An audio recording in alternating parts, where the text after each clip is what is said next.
Performance by an artist.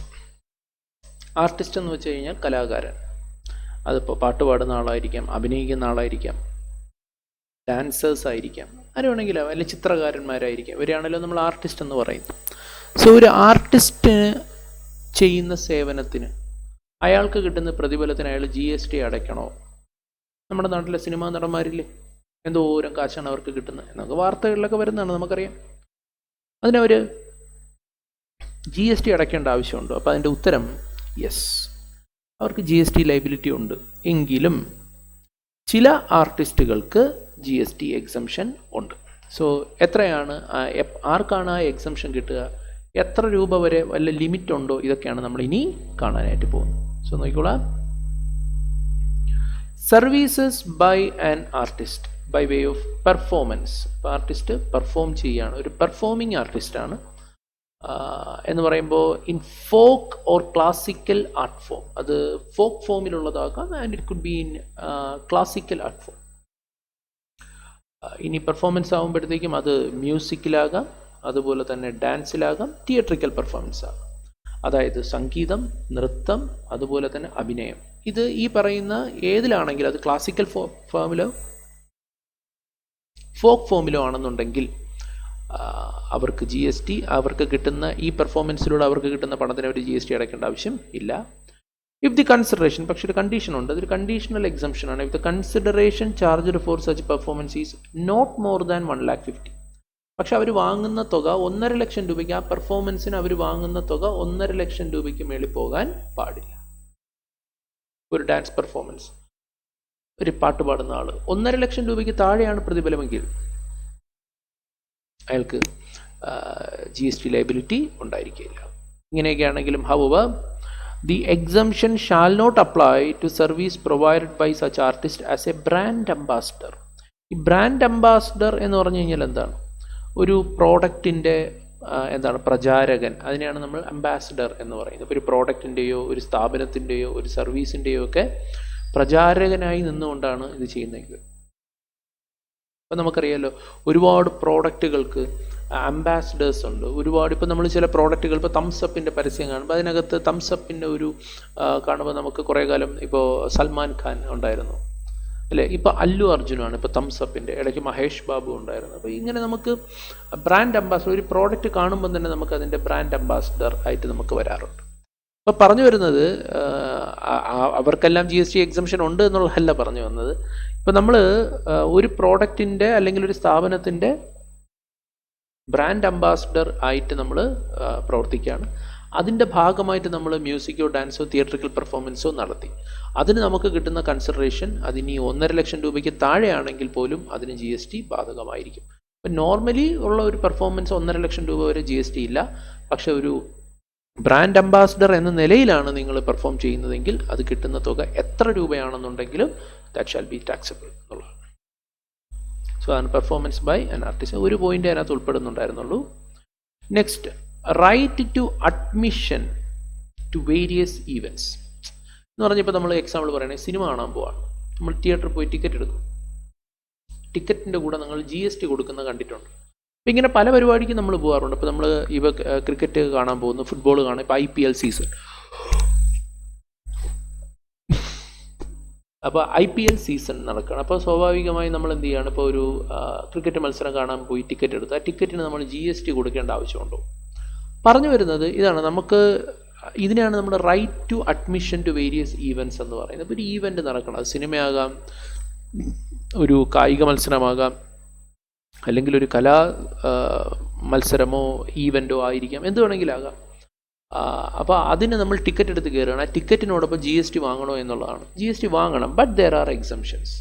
So ചില ഈവൻറ്റുകൾക്ക് നമ്മൾ ടിക്കറ്റ് എടുക്കുമ്പോൾ there is no GST. So ഏതൊക്കെയാണ് ആ ഈവൻറ്റുകൾ എന്നുള്ളത് നമുക്കൊന്ന് നോക്കാം. Circus, dance, theatrical performance including drama or ballet. അപ്പം നിങ്ങൾ സർക്കസിന് ടിക്കറ്റ് എടുത്താൽ GST ഇല്ല, ഡാൻസിന് ടിക്കറ്റ് എടുത്താൽ GST ഇല്ല, അതുപോലെ തന്നെ നാടകം, തിയേറ്ററിക്കൽ പെർഫോമൻസ്, ഡ്രാമ, ബാലെ എന്നൊക്കെ പറയുന്ന പരിപാടികൾക്കെല്ലാം നമ്മൾ ടിക്കറ്റ് എടുക്കുകയാണെങ്കിൽ അതിന് GST ഉണ്ടായിരിക്കുകയില്ല. അതുപോലെ തന്നെ അവാർഡ് ഫംഗ്ഷനുകളുണ്ടല്ലോ, അതുപോലെ കൺസേർട്ടുകൾ, പേജ് ഇപ്പോൾ ഈ ഫാഷൻ ഷോകൾ, അതുപോലെ മ്യൂസിക്കൽ പെർഫോമൻസ് ഓർ ഇനി സ്പോർട്ടിങ് ഇവൻ്റ്. ഇപ്പോൾ ഒരുപാട് ബാൻഡുകളുടെ ഷോയൊക്കെ നടക്കാറുണ്ടല്ലോ. ഇപ്പോൾ അകം ബാൻഡ്, തൈക്കൂടം ബ്രിഡ്ജ് എന്നൊക്കെ പറഞ്ഞു. അപ്പോൾ അതിനൊക്കെ നമ്മൾ ടിക്കറ്റ് എടുത്ത് കയറുമ്പോൾ GST ഉണ്ടോ എന്നുള്ളതായിരുന്നു ചോദ്യം. അപ്പോൾ അവിടെ പറഞ്ഞു വരുന്നത് യെസ്, അതിനൊക്കെ GST ഉണ്ടാകും, ബട്ട് ദർ ആർ എക്സംഷൻ. പറഞ്ഞു വരുന്നത് award function, concert, page and musical performance or ഇനി sporting event other than a recognised sporting event. അതുപോലെ തന്നെ recognised sporting event. Recognised sporting event എന്ന് വെച്ച് കഴിഞ്ഞാൽ ഇപ്പോൾ ഒരു സ്പോർട്ടിംഗ് ഈവൻറ്റ് നമ്മുടെ രാജ്യത്തെ അംഗീകൃതമായിട്ടുള്ള ഒരു സ്പോർട്ട് ഓർഗനൈസേഷനാണ്. ഇപ്പോൾ BCCIയുടെ കാർമ്മികത്വത്തിലാണ് IPL നടക്കുന്നതെങ്കിൽ അത് റെക്കഗ്നൈസ്ഡ് സ്പോർട്ടിംഗ് ഈവൻ്റ് ആണ്.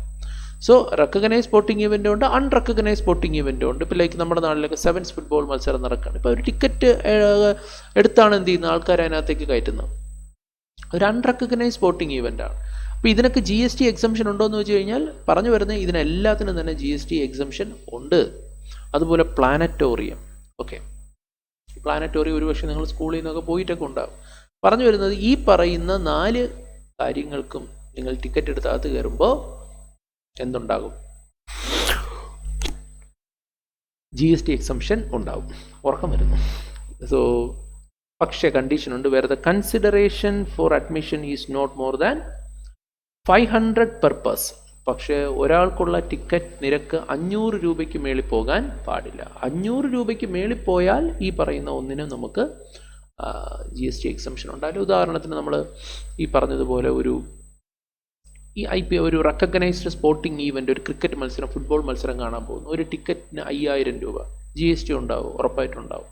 500 രൂപയോ താഴെയാണെന്നുണ്ടെങ്കിൽ അതിനെന്തുണ്ടാവില്ല, GST ഉണ്ടാവത്തില്ല. So as refer to A, B and C, D 4 കാര്യങ്ങൾക്കും 500 പെർ പേഴ്സൺ വരെ എന്തായിരിക്കും, എക്സംപ്റ്റഡ് ആയിരിക്കും. അതിന് മേളിൽ വന്നാൽ ടാക്സബിൾ ആവും.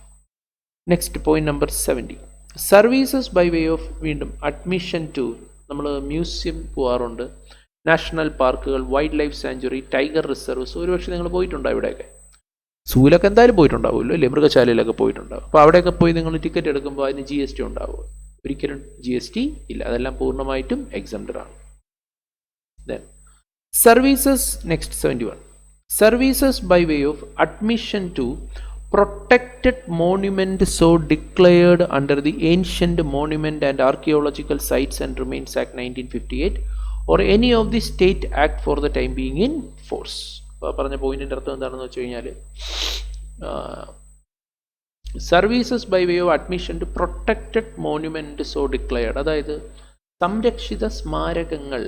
പ്രൊട്ടക്റ്റഡ് എന്ന് പറഞ്ഞാൽ സംരക്ഷിക്കപ്പെട്ടിട്ടുള്ള, മോണ്യുമെൻ്റ് എന്ന് പറഞ്ഞു കഴിഞ്ഞാൽ സ്മാരകങ്ങൾ. അപ്പോൾ ചരിത്ര പ്രാധാന്യമുള്ള സ്മാരകങ്ങൾ, ഇപ്പോൾ ബേക്കൽ ഫോർട്ട്, പത്മനാഭപുരം കൊട്ടാരം, താജ്മഹൽ, കുത്തബ് മിനാർ, ഇതെല്ലാം തന്നെ നമ്മുടെ രാജ്യത്തിൻ്റെ പൈതൃകത്തിൻ്റെ ഭാഗമാണ്, സംസ്കാരത്തിൻ്റെ ഭാഗമാണ്.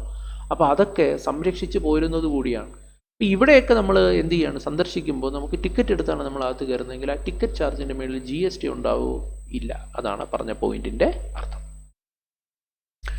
So I hope it is clear. So 2 point നമ്മൾ കണ്ടു. ഒന്ന് പെർഫോമൻസ് ബൈ ആൻ ആർട്ടിസ്റ്റ്, മറ്റൊന്ന് right to admission to various events. Sports related service. ഇപ്പോൾ സ്പോർട്സ് താല്പര്യമുള്ളവരുണ്ട് ഒരുപാട് പേര്. അപ്പോൾ സ്പോർട്സ് റിലേറ്റഡ് സർവീസ്, സ്പോർട്സിൻ്റെ മേളിൽ GST വരുമോ എന്നുള്ളതാണ്.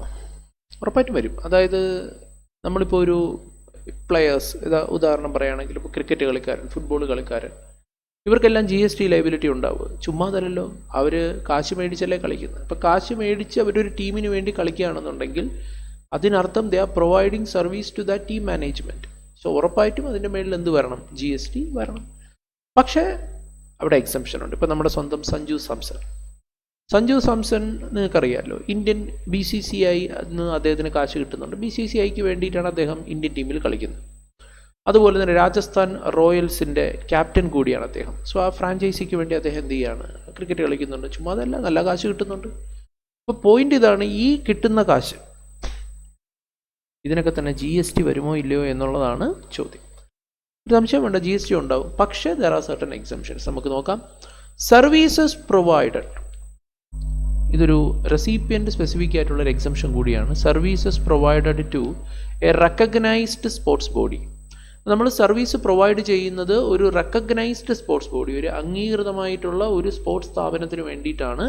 യെസ്, ഇപ്പോൾ BCCI ഉറപ്പായിട്ടും ഒരു റെക്കഗ്നൈസ്ഡ് സ്പോർട്സ് ബോഡിയാണ്. Kerala cricket association, Kerala football association, അല്ലേ? ഇങ്ങനെ ഒരുപാട് ഈ പറഞ്ഞതുപോലെ ഒരു കായിക ഇനത്തെ ദേശീയതല, അന്തർദേശീയ തലത്തിൽ, ഇൻ്റർനാഷണൽ ലെവലിൽ, നാഷണൽ ലെവലിൽ, റീജിയണൽ ലെവലിലൊക്കെ റെപ്രസെൻ്റ് ചെയ്യുന്ന സ്ഥാപനങ്ങളെയാണ് എന്തെന്ന് പറയുക? Yes, recognised sports body.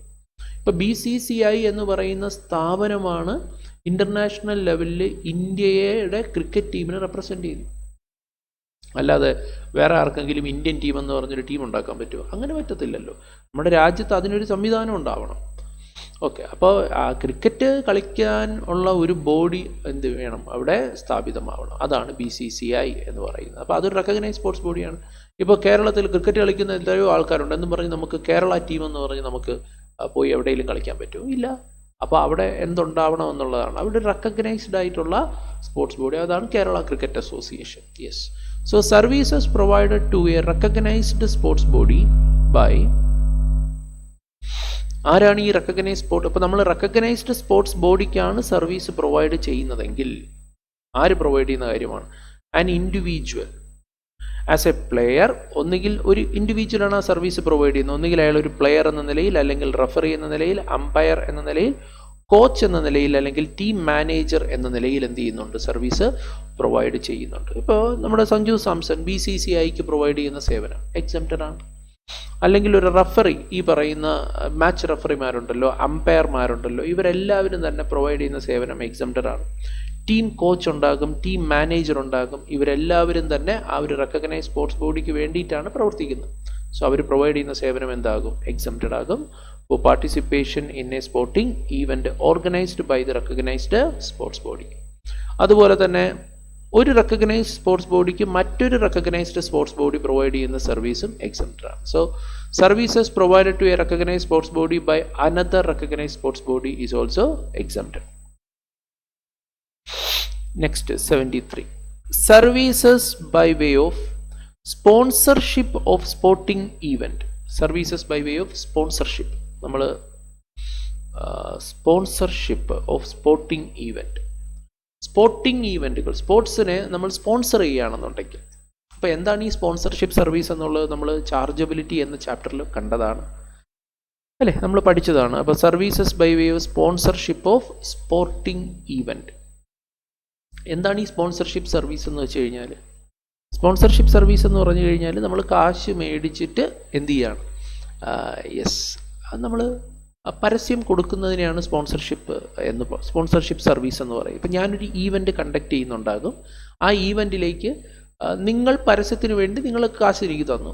ഈ ഈവൻറ്റ് നടത്താൻ വേണ്ടിയിട്ട് എനിക്ക് കാശ് ആവശ്യമുണ്ട്. അപ്പോൾ നിങ്ങൾ എനിക്ക് കാശ് തന്നു. ഒറ്റ കണ്ടീഷൻ എന്താണ്? നിങ്ങളുടെ പേര് അവിടേക്ക് എഴുതി വെക്കണം. ഒരുപക്ഷെ നിങ്ങളൊരു കച്ചവട സ്ഥാപനമായിരിക്കാം, നിങ്ങളൊരു ബിസിനസ് എൻറ്റിറ്റി ആയതുകൊണ്ടാണല്ലോ നിങ്ങൾ പരസ്യം ആവശ്യപ്പെടുകയാണ്.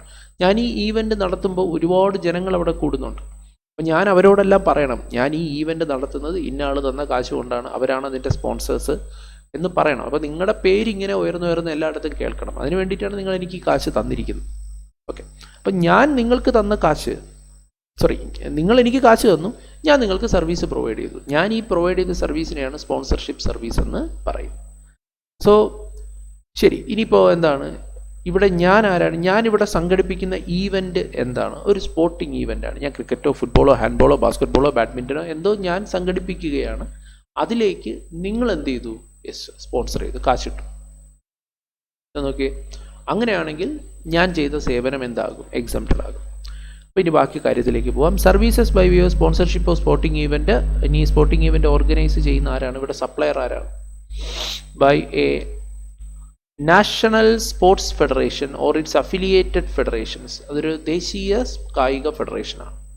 അപ്പോൾ ഞാൻ നേരത്തെ പറഞ്ഞതുപോലെ തന്നെ എന്താണ്, ഇപ്പോൾ BCCI, കേരള ക്രിക്കറ്റ് അസോസിയേഷൻ, അങ്ങനെയുള്ള സ്ഥാപനങ്ങൾ, അല്ലെങ്കിൽ അതിൻ്റെ അഫിലിയേറ്റഡ് ആയിട്ടുള്ള സ്ഥാപനങ്ങൾ, where the participating teams or individual represent any district, state, zone or country. So ഒരു നാഷണൽ സ്പോർട്സ് ഫെഡറേഷൻ നടത്തുന്ന കായിക മത്സരമാണ്, കായിക കോമ്പറ്റീഷനാണ്, ടൂർണമെൻ്റാണ്. അതിലാണ് നിങ്ങൾ കാശിട്ടതെങ്കിൽ ആ നാഷണൽ സ്പോർട്സ് ഫെഡറേഷൻ പ്രൊവൈഡ് ചെയ്യുന്ന സ്പോൺസർഷിപ്പ് സർവീസ് എക്സംപ്റ്റഡ് ആണ്. അതുപോലെ തന്നെ association of Indian universities, inter university sports board, school games federation of India, all India sports council for deaf Paralympic committee of India or special Olympics Bharat.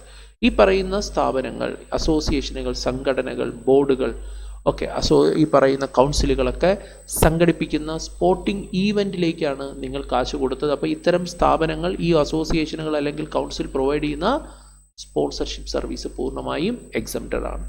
അതുപോലെ തന്നെ central civil services cultural and sports board provide ചെയ്യുന്ന sponsorship service, അതുപോലെ തന്നെ national ഗെയിംസിൻ്റെ ഭാഗമായിട്ട് Indian Olympic association provide ചെയ്യുന്ന sponsorship service, panchayat Yuva Krida or Khel Abhiyan സ്കീമിൻ്റെ ഭാഗമായിട്ട് പ്രൊവൈഡ് ചെയ്യുന്ന സ്പോൺസർഷിപ്പ് സർവീസ് എന്നിവയെല്ലാം തന്നെ പൂർണ്ണമായിട്ടും എക്സംപ്റ്റഡ് ആണ് എന്നുള്ളതാണ്. പിന്നെ നിങ്ങളുടെ മെറ്റീരിയലിൽ ഈ ഒരു 74ഉം 75ഉം കൊടുത്തിട്ടുണ്ട്. അത് പക്ഷേ ഇപ്പം നിലവിൽ റെലവൻസ് ഇല്ല. എന്തുകൊണ്ടാണെന്ന് വെച്ചാൽ ഈ ഫിഫ അണ്ടർ-17 വിമൻസ് വേൾഡ് കപ്പുമായിട്ട് അത് ഇന്ത്യയിൽ വെച്ച് നടത്താനാണ് തീരുമാനിച്ചിരുന്നത്. പിന്നെ അത് റീഷെഡ്യൂൾ ചെയ്ത് 2022 അത് നടത്തുകയും ചെയ്തു. അപ്പോൾ ഫിഫ എന്നൊക്കെ പറഞ്ഞാൽ നിങ്ങൾക്കറിയാമല്ലോ. അപ്പോൾ ഫിഫ അണ്ടർ-17 വിമൻസ് വേൾഡ് കപ്പുമായി ബന്ധപ്പെട്ടിട്ടുള്ള, അപ്പോൾ ആ ഫിഫ വേൾഡ് കപ്പ് കാണാൻ പോകാൻ വേണ്ടി നമ്മൾ ടിക്കറ്റ് എടുക്കുമ്പോൾ അതിന് എത്ര രൂപയുടെ ടിക്കറ്റ്, നേരത്തെ നമ്മൾ പറഞ്ഞായിരുന്നു ഈ സ്പോർട്ടിംഗ് ഈവൻറ്റുകൾ 500 രൂപ വരെയുള്ള ടിക്കറ്റിന് GST ഇല്ല. ഇതിപ്പോൾ എത്ര രൂപയുടെ ടിക്കറ്റ് ആണെങ്കിലും GST ഉണ്ടായിരിക്കില്ല. പക്ഷേ ഇനിയിപ്പോൾ നമുക്ക് ആ പോയിന്റ് പഠിക്കേണ്ട കാര്യമില്ല, റിലവൻസ് ഇല്ല. കാരണം സംഭവം ഈവൻറ്റ് കഴിഞ്ഞു, 2020 നടക്കേണ്ടതാണ്, അത് റീഷെഡ്യൂൾ ചെയ്ത് 2022 നടന്നു കഴിഞ്ഞു. സോ അതുകൊണ്ട് തന്നെ ഞാൻ ഈ 74ഉം 75ഉം ഞാൻ വിടുകയാണ്. അതേപോലെ തന്നെ ഏഷ്യൻ ഫുട്ബോൾ കോൺഫെഡറേഷൻ്റെ ഒരു വിമൻസ് ഏഷ്യ കപ്പ് 2022 അതും ഇന്ത്യയിൽ നടന്നിട്ടുണ്ടായിരുന്നു. അതുമായി ബന്ധപ്പെട്ടിട്ടുള്ള പോയിന്റും ഞാനിവിടെ ലീവ് ചെയ്യാണ്. സോ ഈ ഒരു 4 പോയിന്റ്, കാരണം അത് കഴിഞ്ഞു പോയ ഈവൻറ്റുകളാണ്. ആ ഈവൻറ്റുകളുമായി ബന്ധപ്പെട്ടിട്ടുള്ള സർവീസുകൾക്ക് GST എക്സംഷൻ ഉണ്ട് എന്ന് പറയുന്ന പോയിന്റാണ് ഈ 74, 75, 76, 77 എല്ലാം തന്നെ. സോ ഇതാണ് സ്പോർട്സ് റിലേറ്റഡ് സർവീസസ്. നമ്മളിനി GST എക്സംഷൻ്റെ വളരെ ക്രൂഷ്യലായിട്ടുള്ള ഒരു സ്റ്റേജിലേക്ക് പോവാണ്. Services provided by governments, central government ആകാം, സ്റ്റേറ്റ് ഗവൺമെൻറ് ആകാം, യൂണിയൻ ടെറിട്ടറി ആകാം, ലോക്കൽ അതോറിറ്റി ആകാം, ഗവൺമെൻറ്റൽ അതോറിറ്റീസ് ആകാം. ഓക്കെ, സോ ഇത്തരം സർക്കാരുകൾ അതുപോലെ തന്നെ ഗവൺമെൻറ് സ്ഥാപനങ്ങൾ പ്രൊവൈഡ് ചെയ്യുന്ന ഒട്ടനവധി സേവനങ്ങൾ എക്സംപ്റ്റഡ് ആണ്. സോ അതൊരു വലിയ ഏരിയ കൂടിയാണ്. അപ്പോൾ നമ്മൾ ഇനി അടുത്ത പഠിക്കാൻ പോകുന്ന ഈ 2 ഏരിയയും, സർവീസസ് പ്രൊവൈഡഡ് ബൈ ഗവൺമെൻറ്റും സർവീസസ് പ്രൊവൈഡഡ് ടു ഗവൺമെൻറ്റും, അത്രമാത്രം ഇമ്പോർട്ടൻ്റ് ആയിട്ടുള്ള areas. So let start. Services provided by government. ഒന്നാമതായിട്ട് സർവീസസ് ബൈ, സിമ്പിൾ, സെൻട്രൽ ഗവൺമെൻറ്റോ സ്റ്റേറ്റ് ഗവൺമെൻറ്റോ യൂണിയൻ ടെറിട്ടറിയോ ലോക്കൽ അതോറിറ്റിയോ ഗവൺമെൻറ്റൽ അതോറിറ്റി. ഗവൺമെൻറ്റൽ അതോറിറ്റി എന്ന് പറഞ്ഞു കഴിഞ്ഞാൽ ഗവൺമെൻറ്റിനു വേണ്ടി ഗവൺമെൻറ്റിൻ്റെ അധികാരത്തോടുകൂടി ജനങ്ങളെ സേവിക്കുന്നവരെയാണ് ഗവൺമെൻറ്റൽ അതോറിറ്റി എന്ന് പറയുന്നത്. നമ്മുടെ KSEB, Kerala water authority, KSIDC, KSFE, ഇങ്ങനെയൊക്കെ നിങ്ങൾ കേട്ടിട്ടില്ലേ? ഇവരെയൊക്കെ തന്നെയാണ് നമ്മൾ എന്തെന്ന് പറയുന്നത്, ഗവൺമെൻറ്റൽ അതോറിറ്റീസ് എന്ന് പറയും. സോ സർക്കാരിന് വേണ്ടി സർക്കാർ സംവിധാനങ്ങൾ, സർക്കാർ സേവനങ്ങൾ ഇൻഡിപെൻഡൻ്റായി ജനങ്ങളിലേക്ക് എത്തിക്കുന്ന സ്ഥാപനങ്ങളെയാണ് നമ്മൾ എന്തെന്ന് പറയുന്നത്, governmental authorities. So central government, state government, union territory, local authority, governmental authority by way of any activity. So അവർ എന്ത് സർവീസാണ് പ്രൊവൈഡ് ചെയ്യുന്നത്?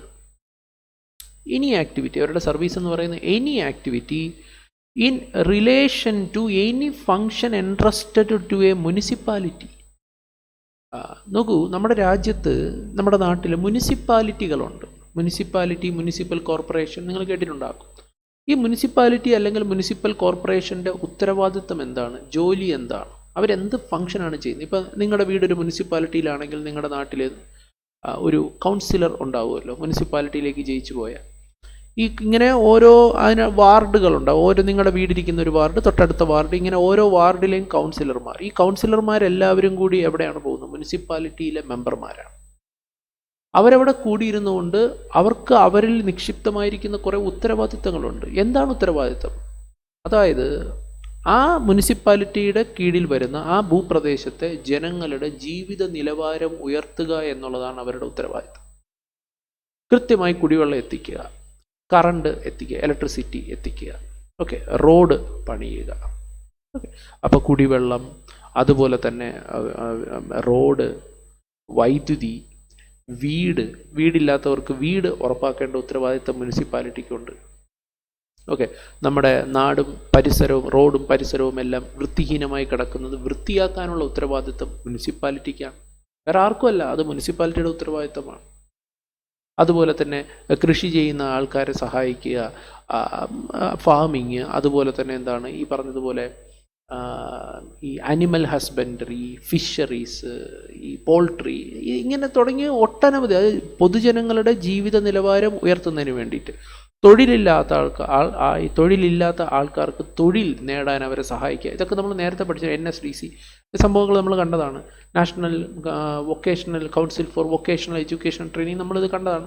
അപ്പോൾ അവരുടെ ജോലി അതാണ്. അതേ ഉത്തരവാദിത്തം ആർക്കും ഉണ്ട്, നമ്മുടെ നാട്ടിലെ മുനിസിപ്പാലിറ്റിക്കും ഉണ്ട്. അതായത് അതാണ് ഞാൻ പറഞ്ഞത്, ഒരു മുനിസിപ്പാലിറ്റി അവരുടെ കീഴിൽ വരുന്ന ഭൂപ്രദേശത്തെ ജനങ്ങളുടെ ജീവിത നിലവാരം ഉയർത്തുന്നതിന് വേണ്ടിയിട്ടുള്ള ഒട്ടനവധി പ്രവർത്തനങ്ങൾ നടത്താനുള്ള ഉത്തരവാദിത്തം ആർക്കുണ്ട്? മുനിസിപ്പാലിറ്റിക്കുണ്ട്. ഈ മുനിസിപ്പാലിറ്റിയുടെ ഉത്തരവാദിത്തങ്ങൾ എന്തൊക്കെയാണ് എന്നറിയണമെങ്കിൽ ജസ്റ്റ് നിങ്ങൾ വെറുതെ ഗൂഗിളിൽ കയറിയിട്ട് ഇതിങ്ങനെ അടിച്ചു നോക്കിയാൽ മതി. Article 243W of the constitution. Indian ഭരണഘടനയിലെ ആർട്ടിക്കിൾ 243W എന്തൊക്കെയാണ് ഒരു മുനിസിപ്പാലിറ്റിയുടെ ഉത്തരവാദിത്വം എന്ന് കൊടുത്തത്. നമുക്ക് 243W എഴുതാനും നമ്മളോട് പറയത്തില്ല. ഈ GSTയിൽ ഇതിൻ്റെ ഇമ്പോർട്ടൻസ് എന്താണ് നോക്കൂ. ഒരു മുനിസിപ്പാലിറ്റി അവരുടെ ഫംഗ്ഷൻ പെർഫോം ചെയ്യുമ്പോൾ പലപ്പോഴും മുനിസിപ്പാലിറ്റിക്ക് മറ്റുള്ള ആൾക്കാരുടെ സഹായം കൂടി വേണ്ടി വരും. ഓക്കെ, മറ്റുള്ളവരുടെ സഹായം കൂടി സ്വീകരിച്ചുകൊണ്ട് മാത്രമേ ഈ മുനിസിപ്പാലിറ്റിക്ക് ഈ കാര്യം ചെയ്യാൻ പറ്റത്തുള്ളൂ. അപ്പോൾ ആ സഹായം ഇപ്പോൾ മുനിസിപ്പാലിറ്റി ആവശ്യപ്പെട്ടത് നമ്മുടെ ഗവൺമെൻറ്റിനോടാണ്. ചിലപ്പോൾ ചോദിച്ചത് സെൻട്രൽ ഗവൺമെൻറ്റിനോടാകാം, സ്റ്റേറ്റ് ഗവൺമെൻറ്റിനോടാകാം, യൂണിയൻ ടെറിട്ടറിയോടാകാം, അല്ലെങ്കിൽ മറ്റൊരു ലോക്കൽ അതോറിറ്റിയോടാകാം, അല്ലെങ്കിൽ ഒരു ഗവൺമെൻറ്റൽ അതോറിറ്റിയോടാകാം. സോ ഇവർ മുനിസിപ്പാലിറ്റിക്ക് അവരുടെ ഫങ്ഷൻസ് പെർഫോം ചെയ്യാൻ വേണ്ടിയിട്ട് സഹായങ്ങൾ ചെയ്തു കൊടുക്കുകയാണ്, സർവീസ് ചെയ്തു കൊടുക്കുകയാണ്. പറഞ്ഞു വരുന്നത് ആ സർവീസ് പൂർണ്ണമായും എക്സംപ്റ്റഡ് ആണ്, ഒരു സംശയവും വേണ്ട. അതേപോലെ തന്നെ ജസ്റ്റ് 79 ഇതേപോലെ തന്നെയാണ് സർവീസസ് ബൈ, ഇതിൻ്റെ ഏതാണ്ട് റെപ്ലിക്ക തന്നെയാണ്. നോക്കൂ, central government, state government, union territory, local authority or governmental authority by way of any activity in relation to any function entrusted to a panchayat. ഇനി നിങ്ങളുടെ വീട് ചിലപ്പോൾ മുനിസിപ്പാലിറ്റിയിലായിരിക്കില്ല, ചിലപ്പോൾ പഞ്ചായത്തിലായിരിക്കും, അല്ലേ? ഇതേ പഞ്ചായത്തിനും ഉത്തരവാദിത്തങ്ങളുണ്ട്. ഞാൻ ഈ പറഞ്ഞ മുനിസിപ്പാലിറ്റിയുടെ തന്നെ ഏതാണ്ട് അതേ ഉത്തരവാദിത്തങ്ങളൊക്കെ തന്നെ ആർക്കും ഉണ്ട് പഞ്ചായത്തിൻ്റെ ഉത്തരവാദിത്തങ്ങളെ പറ്റി പറഞ്ഞിരിക്കുന്ന എവിടെയാണ്? Article 243G of the constitution. അപ്പോൾ അവർ ആ ഫംഗ്ഷൻ പെർഫോം ചെയ്യാൻ അവർക്ക് ആരുടെ സഹായം കിട്ടുകയാണ്? ഈ പറയുന്ന ഗവൺമെൻറ്റിൻ്റെയോ മറ്റ് ലോക്കൽ അതോറിറ്റീസിൻ്റെയോ സഹായം കിട്ടുകയാണെങ്കിൽ ഒരു സംശയവും വേണ്ട, അതൊരു എക്സംപ്റ്റഡ് ആയിട്ടുള്ള സർവീസ്.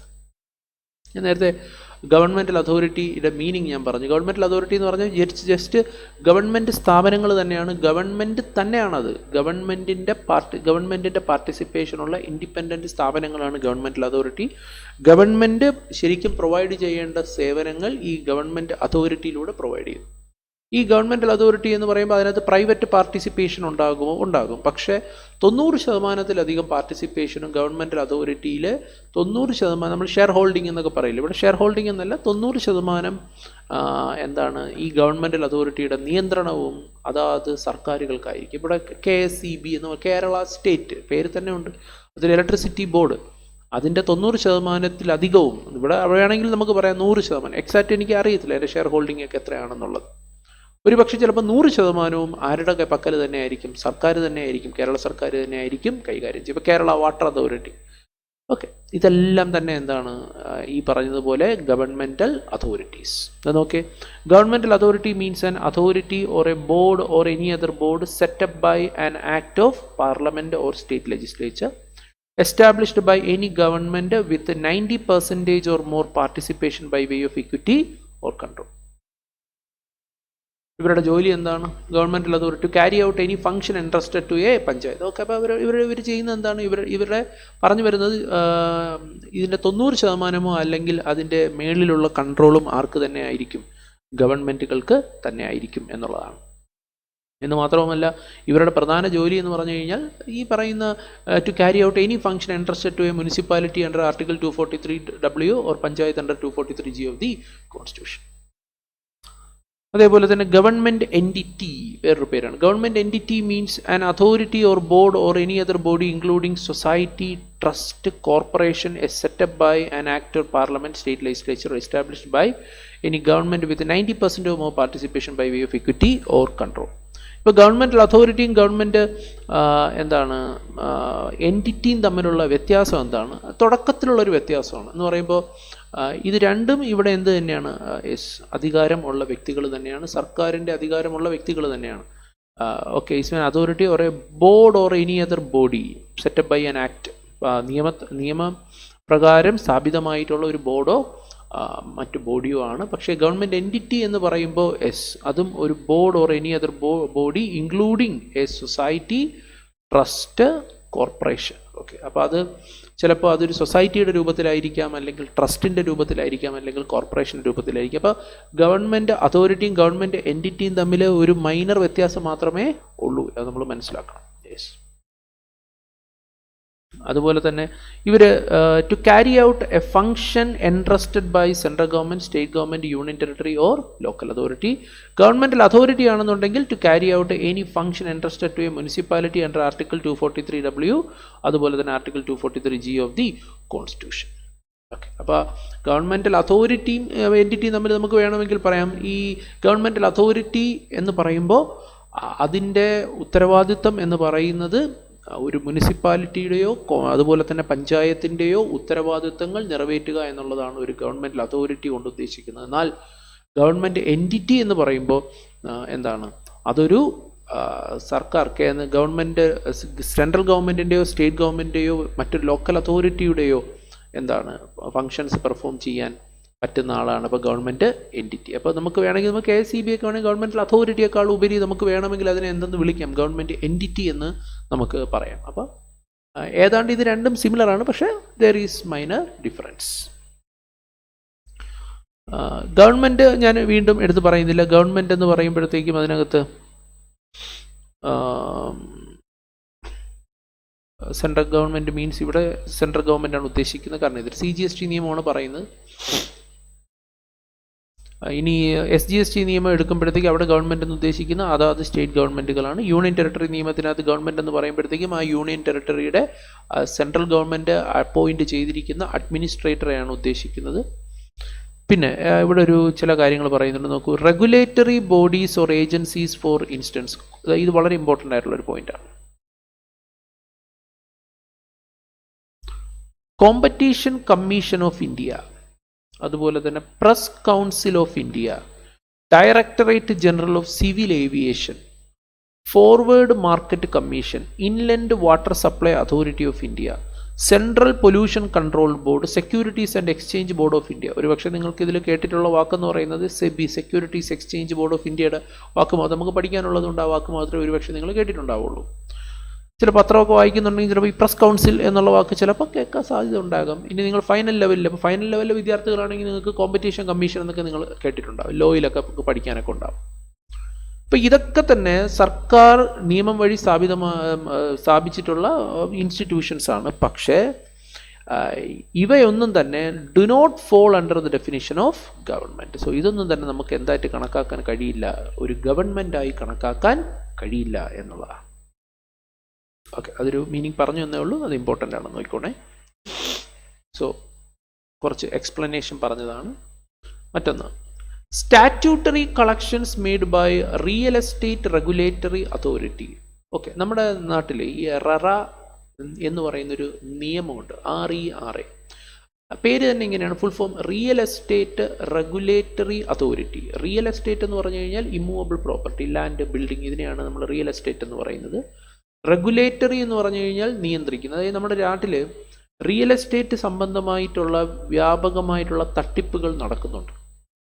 ഓക്കെ, ഇപ്പം വീട് വെച്ച് കൊടുക്കാൻ കാശ് മേടിച്ചിട്ട് കൃത്യമായി കാശ് വെച്ച് കൊടുക്കാതിരിക്കുക, അല്ലെങ്കിൽ ആധാരമൊക്കെ ഉണ്ടാക്കി ഭൂമി കൈക്കലാക്കുക, ഇതൊക്കെ തടയാൻ വേണ്ടിയിട്ടുള്ളൊരു നിയമമാണ് ഈ ററ നിയമം, RERA എന്ന് പറയുന്ന നിയമം. അപ്പോൾ ഈ നിയമപ്രകാരം ഒരു അതോറിറ്റിയെ എന്ത് ചെയ്തിട്ടുണ്ട്? ഫോം ചെയ്തിട്ടുണ്ട്. അപ്പോൾ ഈ ററ എന്ന് പറയുന്ന ഈ ഒരു ബോഡി, ഇതൊരു അതോറിറ്റിയാണ്. അതിനെപ്പറ്റി പറയാണ്. അപ്പോൾ ഈ ററ പ്രൊവൈഡ് ചെയ്യുന്ന കുറച്ച് സേവനങ്ങളുണ്ട്. അത്തരം സേവനങ്ങൾ ടാക്സബിൾ ആണോ എക്സംപ്റ്റഡ് ആണോ എന്നുള്ള ഒരു ചോദ്യം വരാം. അപ്പോൾ ഇവിടെ പറയാണ് RERA is constituted under real estate regulation and development act 2016. RERA performs the functions of regulating the real estate development and construction of the building entrusted to them. So ഇവരുടെ ജോലി എന്ന് പറഞ്ഞു കഴിഞ്ഞാൽ ഞാൻ നേരത്തെ പറഞ്ഞതുപോലെ റെറയുടെ ഉദ്ദേശം തന്നെ എന്താണ്, നമ്മുടെ നാട്ടിലെ റിയൽ എസ്റ്റേറ്റ് മേഖലയിൽ ഒരു നിയന്ത്രണം കൊണ്ടുവരിക എന്നുള്ളതാണ്. ഒരുപാട് തട്ടിപ്പുകൾ മുമ്പ് ഒരുപാട് തരത്തിലുള്ള തട്ടിപ്പുകൾ ഉണ്ടായിരുന്നു. പക്ഷേ ഈ നിയമം പാസ്സായതിനു ശേഷം അത് ഒരു വലിയ അളവിൽ കുറഞ്ഞിട്ടുണ്ട്. ഓക്കെ, പറയാണ് റെറ എന്ന് പറഞ്ഞാൽ ഒരു സംശയം വേണ്ട, അതൊരു ഗവൺമെന്റൽ അതോറിറ്റിയാണ്. ആൻഡ് അപ്പോൾ ഗവൺമെന്റൽ അതോറിറ്റി ആണെങ്കിൽ അവർ പ്രൊവൈഡ് ചെയ്യുന്ന സേവനങ്ങൾ എന്തായിരിക്കും എന്നുള്ളതാണ്, എക്സംപ്റ്റഡ് ആയിരിക്കും. So RERA is a governmental authority and statutory collections made by RERA are exempt from GST. Point പറയുന്നുണ്ട്, ആ പോയിന്റ് ഓർത്തിരിക്കേണ്ടതാണ്. ഇവർ ചില ചാർജസ് ഇവർ കളക്ട് ചെയ്യുന്നുണ്ട്, ഈ ചാർജസ് പൂർണ്ണമായും എക്സംപ്റ്റഡ് ആണ് എന്നുള്ളതാണ്. മറ്റൊന്ന്, services by central government, state government, union territory, local authority. So ഇവിടെ ഗവൺമെൻറ്റുകൾ അതുപോലെ തന്നെ ലോക്കൽ അതോറിറ്റി പ്രൊവൈഡ് ചെയ്യുന്ന സേവനങ്ങൾ പൊതുവേ എക്സംപ്റ്റഡ് ആണ്. അവർ പ്രൊവൈഡ് ചെയ്യുന്ന സേവനങ്ങൾ പൊതുവേ എക്സംപ്റ്റഡ് ആണ് എന്നാണ് പറയുന്നത്. But excluding the following service, അതായത് ഈ താഴെ കൊടുത്തിരിക്കുന്ന 4 കാര്യങ്ങൾ ആക്ച്വലി അത് ടാക്സബിൾ ആണ്. ഈ കൊടുത്തിരിക്കുന്ന 4 കാര്യങ്ങൾ ടാക്സബിൾ ആണ്. ഇവയല്ലാത്ത മറ്റ് സേവനങ്ങൾ എന്തായിരിക്കും, എക്സംപ്റ്റഡ് ആയിരിക്കും. ശരി, നമുക്ക് നോക്കാം എന്തൊക്കെ സർവീസ് ആണെന്ന് നോക്കാം. ഒന്ന്, services by department of post.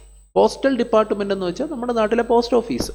Post office ചെയ്യുന്ന സേവനങ്ങൾ ഒരു സംശയവും വേണ്ട, അത് ടാക്സബിൾ ആണ്. മുമ്പ് പോസ്റ്റ് ഓഫീസുകൾ പ്രൊവൈഡ് ചെയ്യുന്ന speed post, express parcel post, life insurance, agency സേവനങ്ങൾ എന്നിവ മാത്രമേ ടാക്സബിൾ ആയിരുന്നുള്ളൂ. പക്ഷേ ഇപ്പോൾ പറയാണ് പോസ്റ്റൽ ഡിപ്പാർട്ട്മെൻറ്റ് പ്രൊവൈഡ് ചെയ്യുന്ന ഒട്ടുമുക്കാൽ സേവനങ്ങളും ഇപ്പോൾ എന്ത് തന്നെയാണ്, ടാക്സബിൾ. ഇനി അതിലും ചില സേവനങ്ങളൊക്കെ എക്സംപ്റ്റ് ചെയ്തിട്ടുണ്ട്, താഴേക്ക് വരുന്നുണ്ട്, നമുക്ക് നോക്കാം.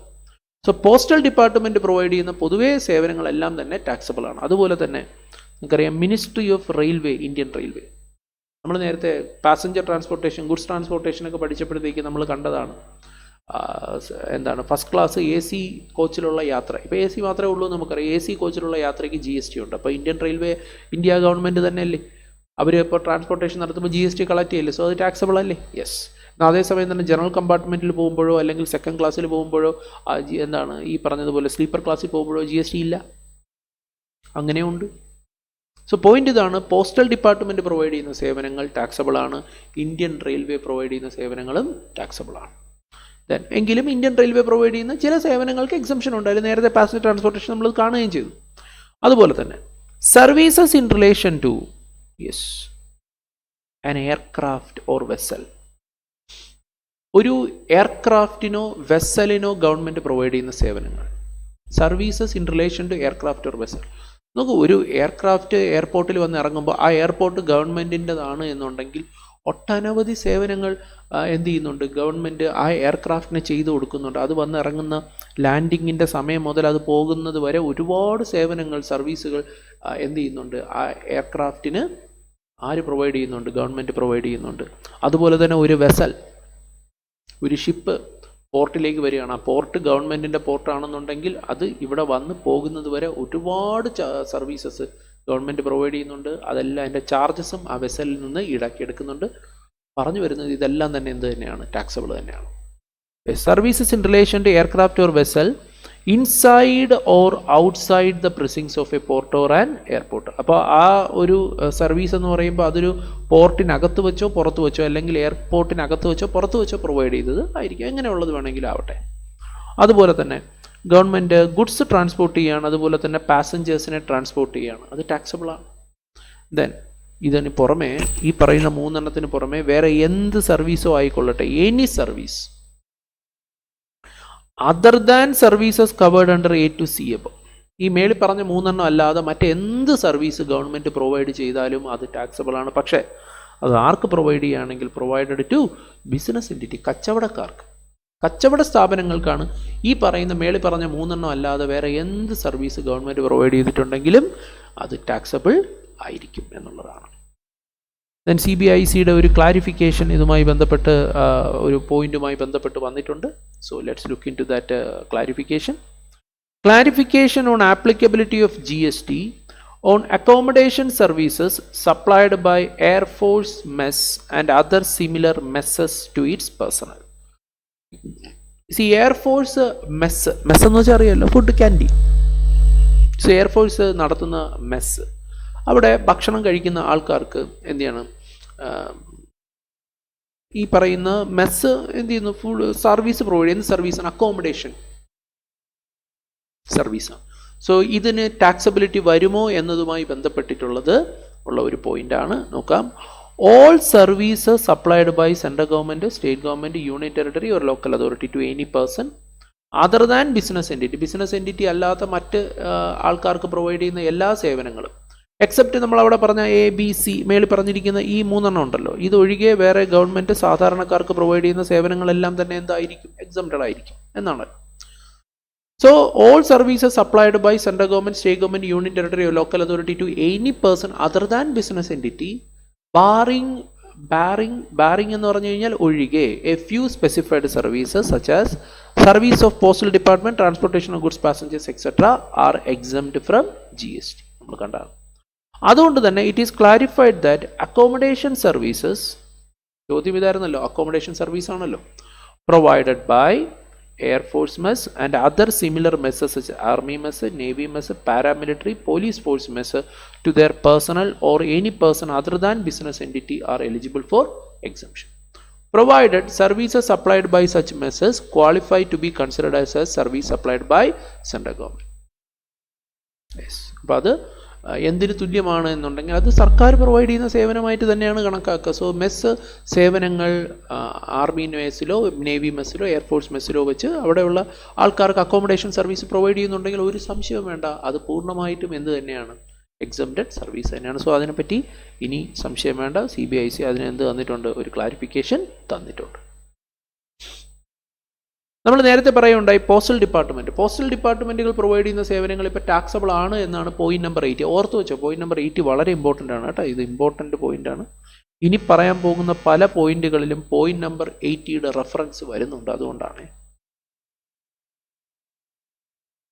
Services by postal department of post by way of post card ഉണ്ടല്ലോ അത്, അതുപോലെ തന്നെ ഇൻലൻഡ് ലെറ്റർ, അതുപോലെ book post and ordinary post, ഇത്തരം സർവീസുകളൊക്കെ നമുക്ക് പോസ്റ്റ് കാർഡോ അല്ലെങ്കിൽ ഇൻലൻഡ് ലെറ്ററോ ബുക്ക് പോസ്റ്റോ ഓർഡിനറി പോസ്റ്റോ ഒക്കെ എന്ത് ചെയ്യാറുണ്ട്, പോസ്റ്റൽ ഡിപ്പാർട്ട്മെൻറ്റ് നമുക്ക് എത്തിച്ചു തരാറുണ്ട്.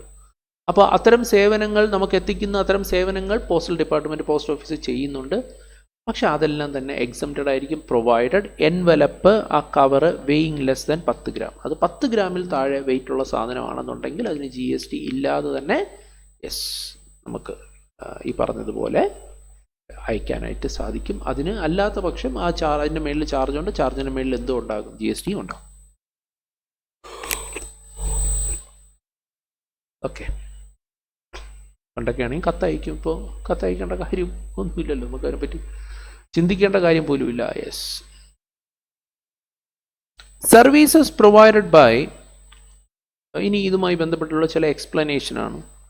Police or security agencies of government, ഇപ്പോൾ കേരള പോലീസ്, ഇവർ സർവീസ് പ്രൊവൈഡ് ചെയ്യണം ആർക്കാണ്, to public sector undertaking or corporate entities or sports events held by the private entities. ഇപ്പോൾ നമ്മൾ നേരത്തെ പറയുണ്ടായി, ഗവൺമെൻറ് ഒരു ബിസിനസ് എൻറ്റിറ്റിക്കാണ്, ബിസിനസ് സ്ഥാപനത്തിനാണ് സർവീസ് പ്രൊവൈഡ് ചെയ്യുന്നതെങ്കിൽ അത് ടാക്സബിൾ ആണെന്ന് പറയുന്നുണ്ട്. അപ്പോൾ ഇവിടെ ഒരു ക്ലാരിഫിക്കേഷൻ വരികയാണ്.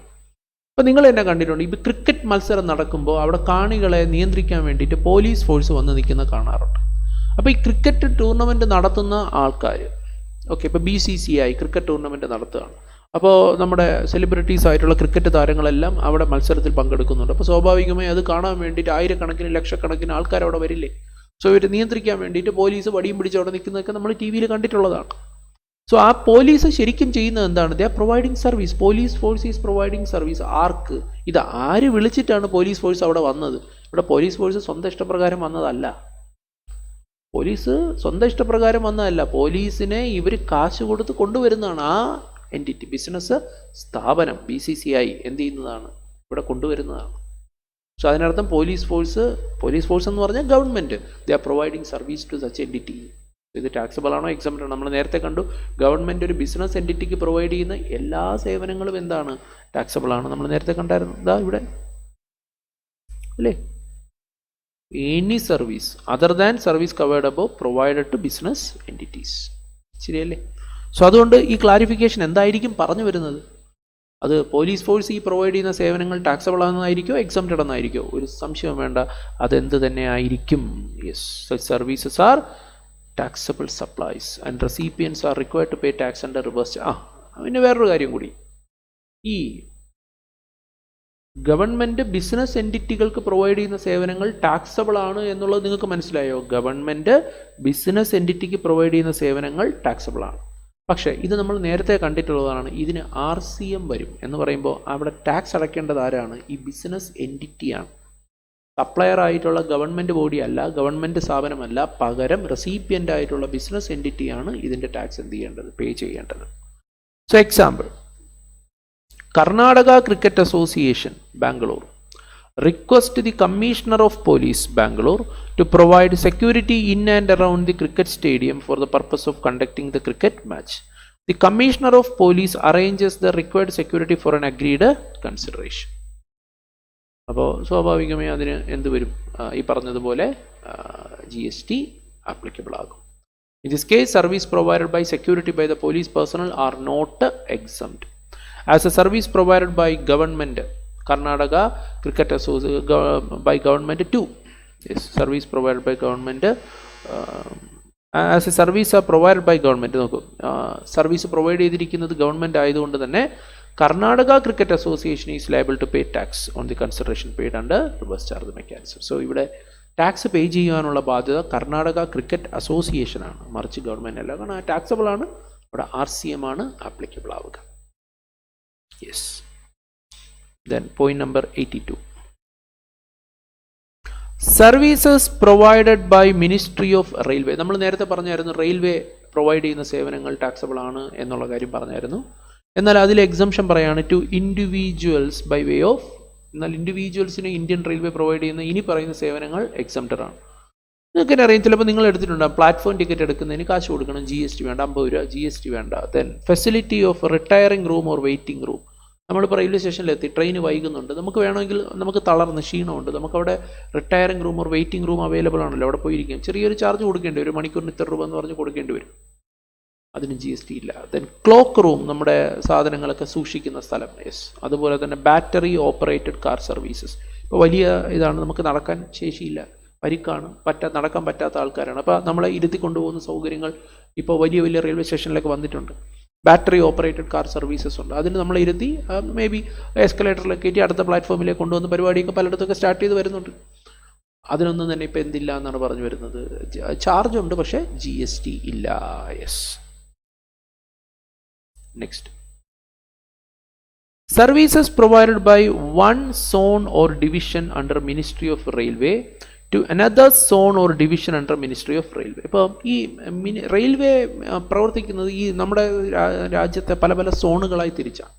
ഇപ്പോൾ സൗത്ത് സോൺ, നോർത്ത് സോൺ, ഇങ്ങനെ പല പല റീജിയനുകളെ സോണുകളായി തിരിച്ചാണ് എന്ത് ചെയ്യുന്നത്, പ്രവർത്തിക്കുന്നത്. അപ്പോൾ ഒരു സോൺ മറ്റൊരു സോണിന് പ്രൊവൈഡ് ചെയ്യുന്ന സർവീസ്, ഇപ്പോൾ റെയിൽവേ പാളം നിർമ്മിക്കാനായിക്കോട്ടെ, ഇലക്ട്രിഫിക്കേഷന് വേണ്ടിയിട്ടായിക്കോട്ടെ, പലതരത്തിലുള്ള സർവീസുകൾ പ്രൊവൈഡ് ചെയ്യുന്നുണ്ടാകും. ഇത്തരം സോണുകൾ, റെയിൽവേക്കുള്ളിൽ തന്നെയുള്ള സോണുകൾ പരസ്പരം ചെയ്യുന്ന സേവനങ്ങൾ എക്സംപ്റ്റഡ് ആണ്.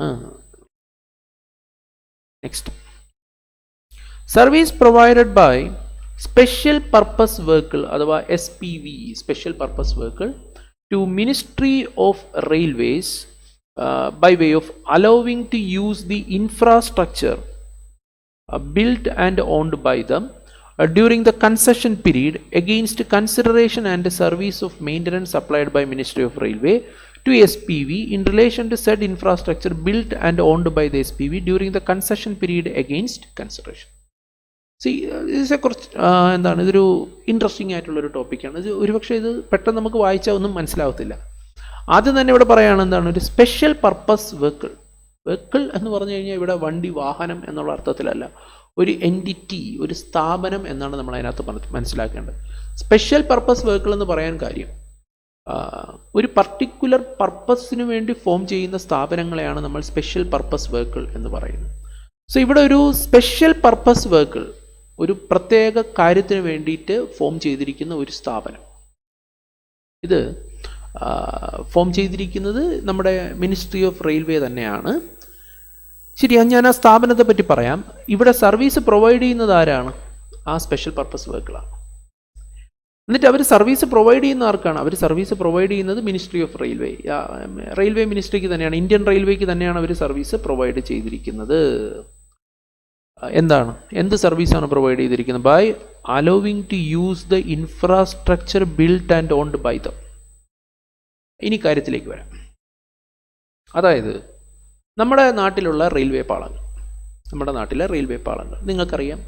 നിങ്ങൾ ട്രെയിനിൽ പോകുമ്പോൾ നിങ്ങൾ എതിരെ ട്രെയിൻ വരുന്ന കണ്ടിട്ടുണ്ട്, ചിലപ്പോൾ ട്രെയിൻ പിടിച്ചു നിർത്തിയിരിക്കുന്നത് കണ്ടിട്ടുണ്ട്, നിങ്ങൾ കണ്ടിട്ടുണ്ട് അല്ലേ? ഇപ്പം നിങ്ങൾ ട്രെയിൻ നിർത്തിയിട്ടിരിക്കുന്നത് നിങ്ങൾ പലയിടത്തും കണ്ടിട്ടുണ്ട്. എന്തുകൊണ്ട്? കാരണം ചിലപ്പോൾ നിങ്ങൾ ഈ പോകുന്ന ട്രെയിനുകൾക്ക് ഓരോ പ്രയോറിറ്റി ഉണ്ട്. ഇപ്പം നിങ്ങൾ പോകുന്ന ട്രെയിനാണ് പ്രയോറിറ്റി ഉള്ളത് കൊണ്ടാണ് എതിരെ വരുന്ന ട്രെയിൻ അവിടെ പിടിച്ച് നിർത്തിയിട്ടിരിക്കുന്നത്.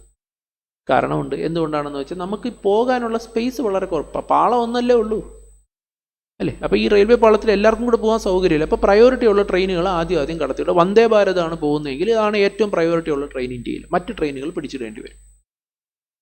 അപ്പോൾ ഇതേ കാര്യം തന്നെയാണ് ഗുഡ്സ് ട്രെയിനുകൾ. പലപ്പോഴും നിങ്ങൾ കണ്ടിട്ടുണ്ട് ഗുഡ്സ് ട്രെയിൻ ആയിരിക്കും എന്ത് ചെയ്യുന്നത്, പിടിച്ചിട്ടിരിക്കുന്നത്. കാരണം അവിടെ പ്രയോറിറ്റി ജനങ്ങൾക്കാണ്. പാസഞ്ചർ ട്രെയിൻ കഴിഞ്ഞിട്ട് ആർക്ക് പോകാൻ പറ്റുള്ളൂ? ഈ പറയുന്ന ഗുഡ്സ് ട്രെയിനിന് പോകാൻ പറ്റും. പാളം ഒന്നേ ഉള്ളൂ. അപ്പോൾ അതുവഴി പാസഞ്ചർ ട്രെയിനാണോ ആദ്യം പോകേണ്ടത്, ഗുഡ്സ് ട്രെയിനാണോ ആദ്യം പോകേണ്ടത്? അപ്പോൾ നിങ്ങൾക്ക് പലപ്പോഴും പ്രയോറിറ്റി ഗുഡ്സ് ട്രെയിന് പോയിട്ടേ പാസഞ്ചർ ട്രെയിനിന് പോകാൻ പറ്റത്തുള്ളൂ.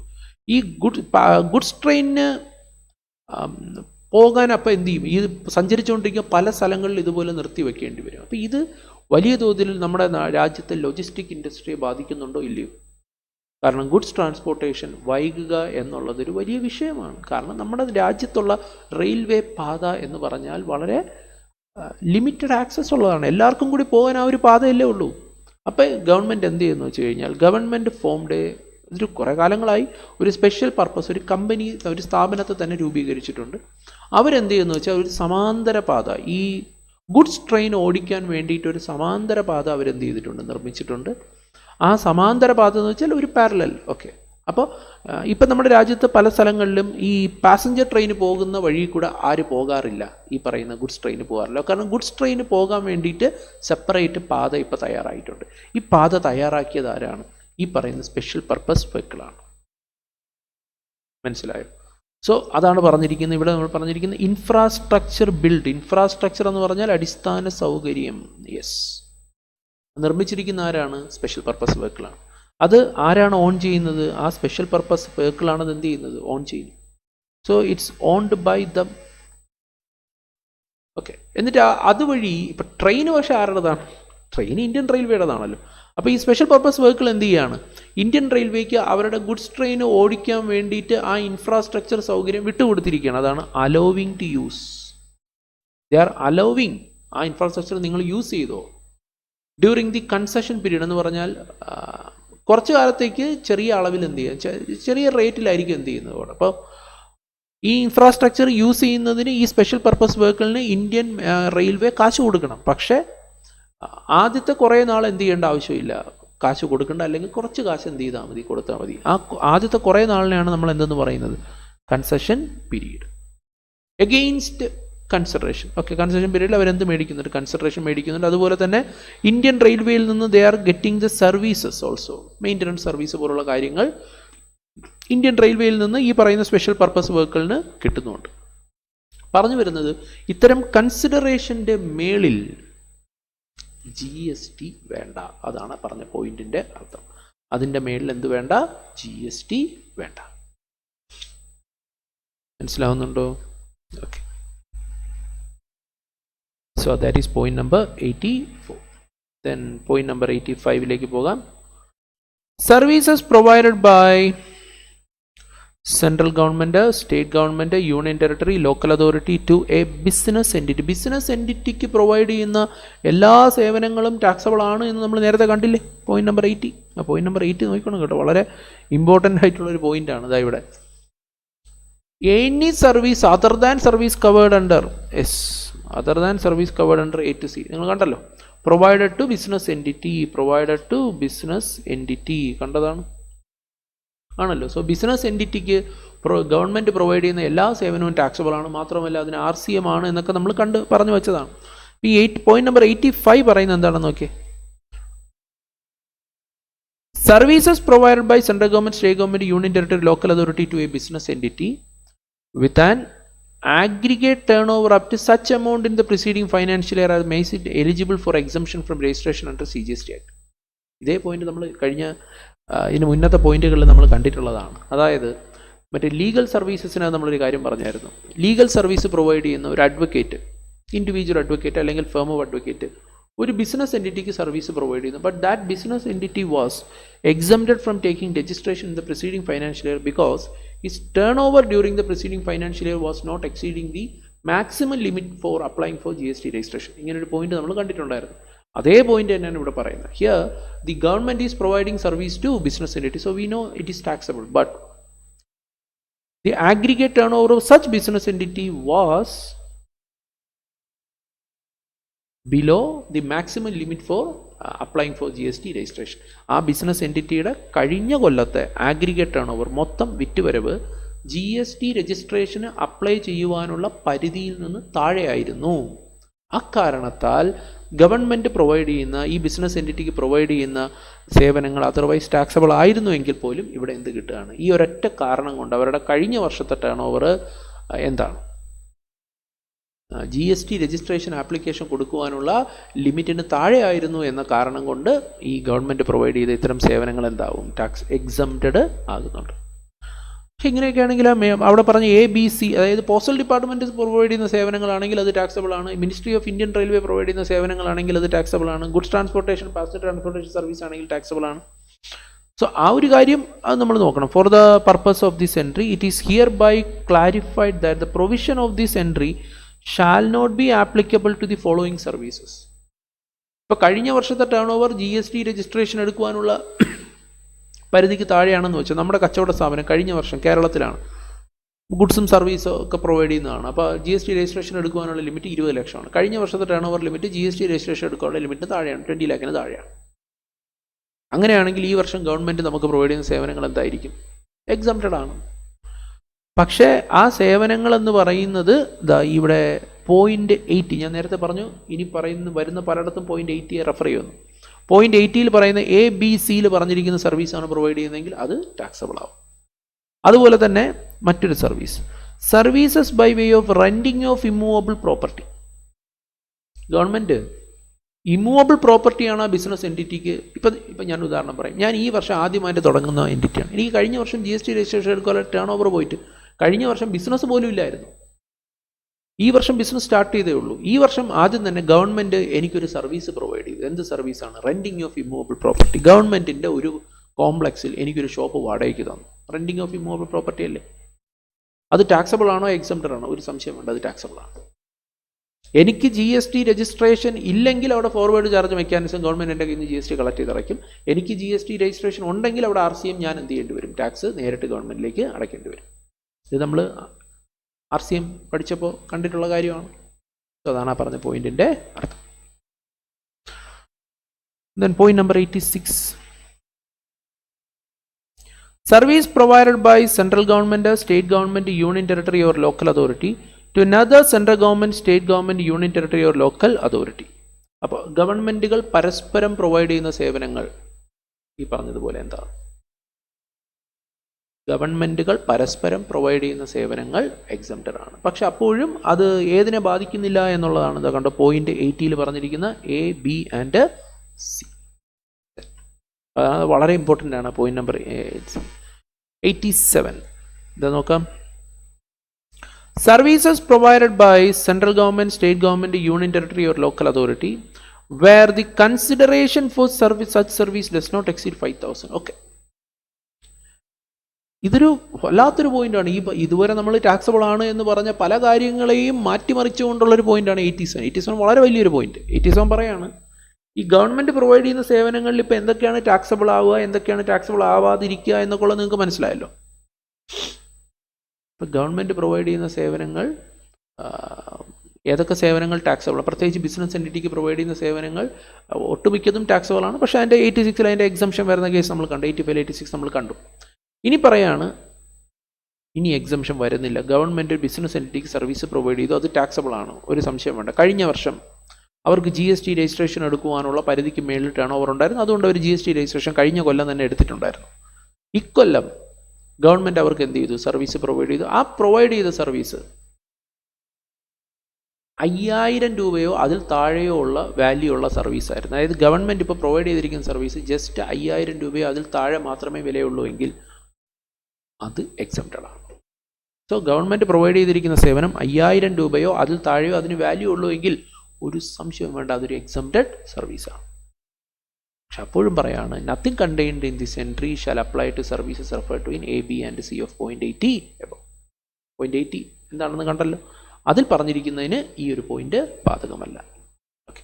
Further, in case where continuous supply of service is provided by central government, state government, union territory, local authority, exemption shall apply only where the consideration charge for such service does not exceed 5,000 in a financial year എന്നാണ് പറഞ്ഞിരിക്കുന്നത്. അപ്പോൾ ഈ continuous supply service എന്താണെന്നുള്ള കാര്യമൊക്കെ നമ്മൾ കണ്ടിട്ടുള്ളതാണ്. എന്താണ് time of supply പഠിച്ചപ്പോഴും അതുപോലെ തന്നെ നമ്മൾ ഇൻവോയ്സ്, ടാക്സ് ഇൻവോയ്സിനെ പറ്റി പഠിച്ചപ്പോഴൊക്കെ ഈ ടേം നമ്മൾ കണ്ടിട്ടുണ്ട്, കണ്ടിന്യൂസ് സപ്ലൈ സർവീസ് അല്ലേ. കണ്ടിന്യൂസ് സപ്ലൈ സർവീസ് എന്ന് വെച്ച് കഴിഞ്ഞാൽ കുറേ നാൾ നീണ്ടു നിൽക്കുന്ന തുടർച്ചയായിട്ട് പ്രൊവൈഡ് ചെയ്യുന്ന സർവീസിനെയാണ് നമ്മൾ എന്തെന്ന് പറയുക, continuous supply of service. Continuous supply service ആണ് ഇപ്പോൾ ഗവൺമെൻറ് പ്രൊവൈഡ് ചെയ്യുന്നതെങ്കിൽ അത് എക്സംഷൻ കിട്ടാൻ ഒരു വർഷത്തെ അതിൻ്റെ ചാർജ് 5000 രൂപയ്ക്ക് മേളിൽ പോകാൻ പാടില്ല. നേരത്തെ നമ്മൾ പറഞ്ഞ സർവീസിൻ്റെ വാല്യൂ 5000 ഒന്നല്ലേ, പക്ഷേ കണ്ടിന്യൂസ് സപ്ലൈ സർവീസ് ആണെന്ന് വെച്ചാൽ ചിലപ്പോൾ വർഷങ്ങളോളം നീണ്ടു നിൽക്കുന്ന സർവീസ് ആയിരിക്കും. സോ ഒരു വർഷത്തെ അതിൻ്റെ ചാർജ് 5000 രൂപയ്ക്ക് മേളിൽ പോകുന്നില്ല എന്നുണ്ടെങ്കിൽ അത് എക്സംപ്റ്റഡ് ആണ്, അതിൻ്റെ മേളിൽ എന്ത് വരില്ല, GST വരില്ല. Next point number 88. Services provided by central government, state government, union territory, local authority by way of allowing a business entity. So ഇവിടെ ബിസിനസ് എൻറ്റിറ്റിക്ക് പ്രൊവൈഡ് ചെയ്യുന്ന സേവനമാണ് കേട്ടോ. To operate a telecom service.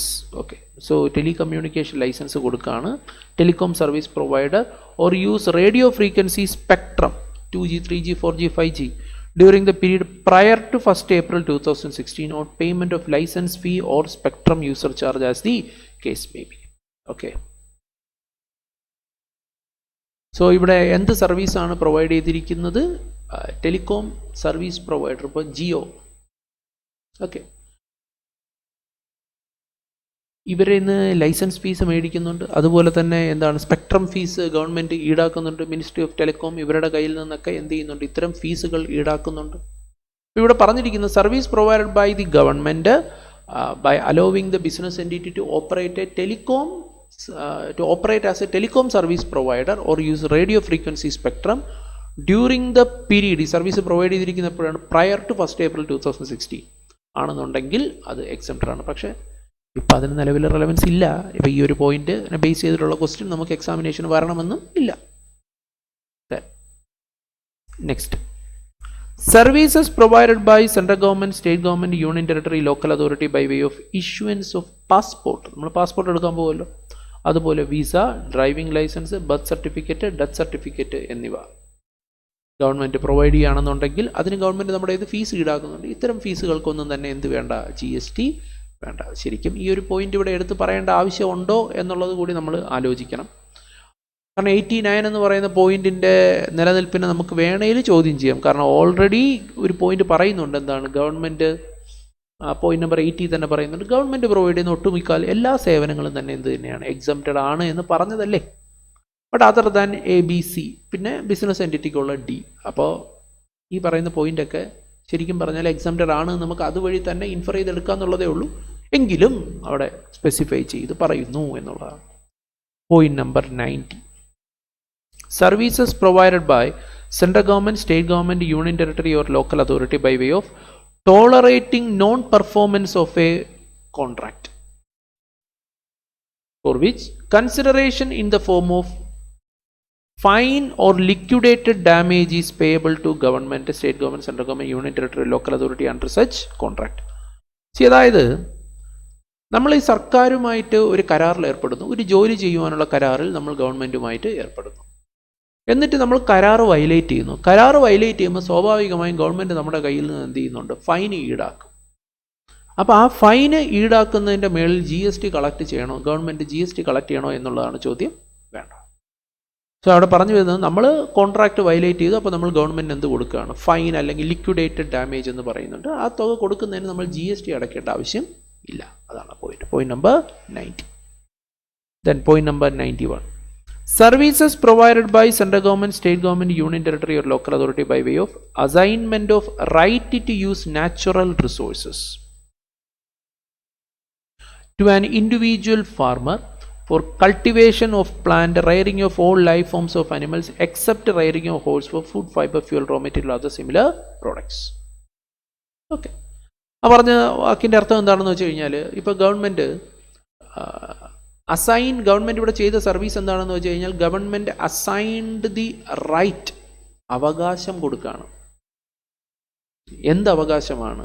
Natural resource use ചെയ്യാനുള്ള അവകാശം. Natural resource എന്ന് പറഞ്ഞാൽ എന്തായിരിക്കും? ഇപ്പോൾ ഇതൊരു ലാൻഡ് ആകാം, ഒരു ഈ പറഞ്ഞതുപോലെ എന്താണ് നാച്ചുറൽ റിസോഴ്സ് എന്ന് പറഞ്ഞാൽ എന്താ? പ്രകൃതി വിഭവങ്ങൾ എന്ന് പറയും. ഇപ്പോൾ മലയാകാം, കുന്നാകാം, വയലാകാം, പുഴയാകാം, കുളമാകാം, എന്ത് വേണമെങ്കിലാകാം. ഇതൊക്കെയാണല്ലോ നാച്ചുറൽ റിസോഴ്സസ് എന്ന് പറയുന്നത്. വനമാകാം. ഇത് ആർക്കാണ് കൊടുക്കുന്നത്? To individual farmer. ഒരു കർഷകന് ഗവൺമെൻറ് അത് ഉപയോഗിക്കുവാനുള്ള റൈറ്റ് കൊടുക്കണം. എന്തിനു വേണ്ടിയിട്ട്? കൃഷി ചെയ്യുവാൻ ഉള്ള.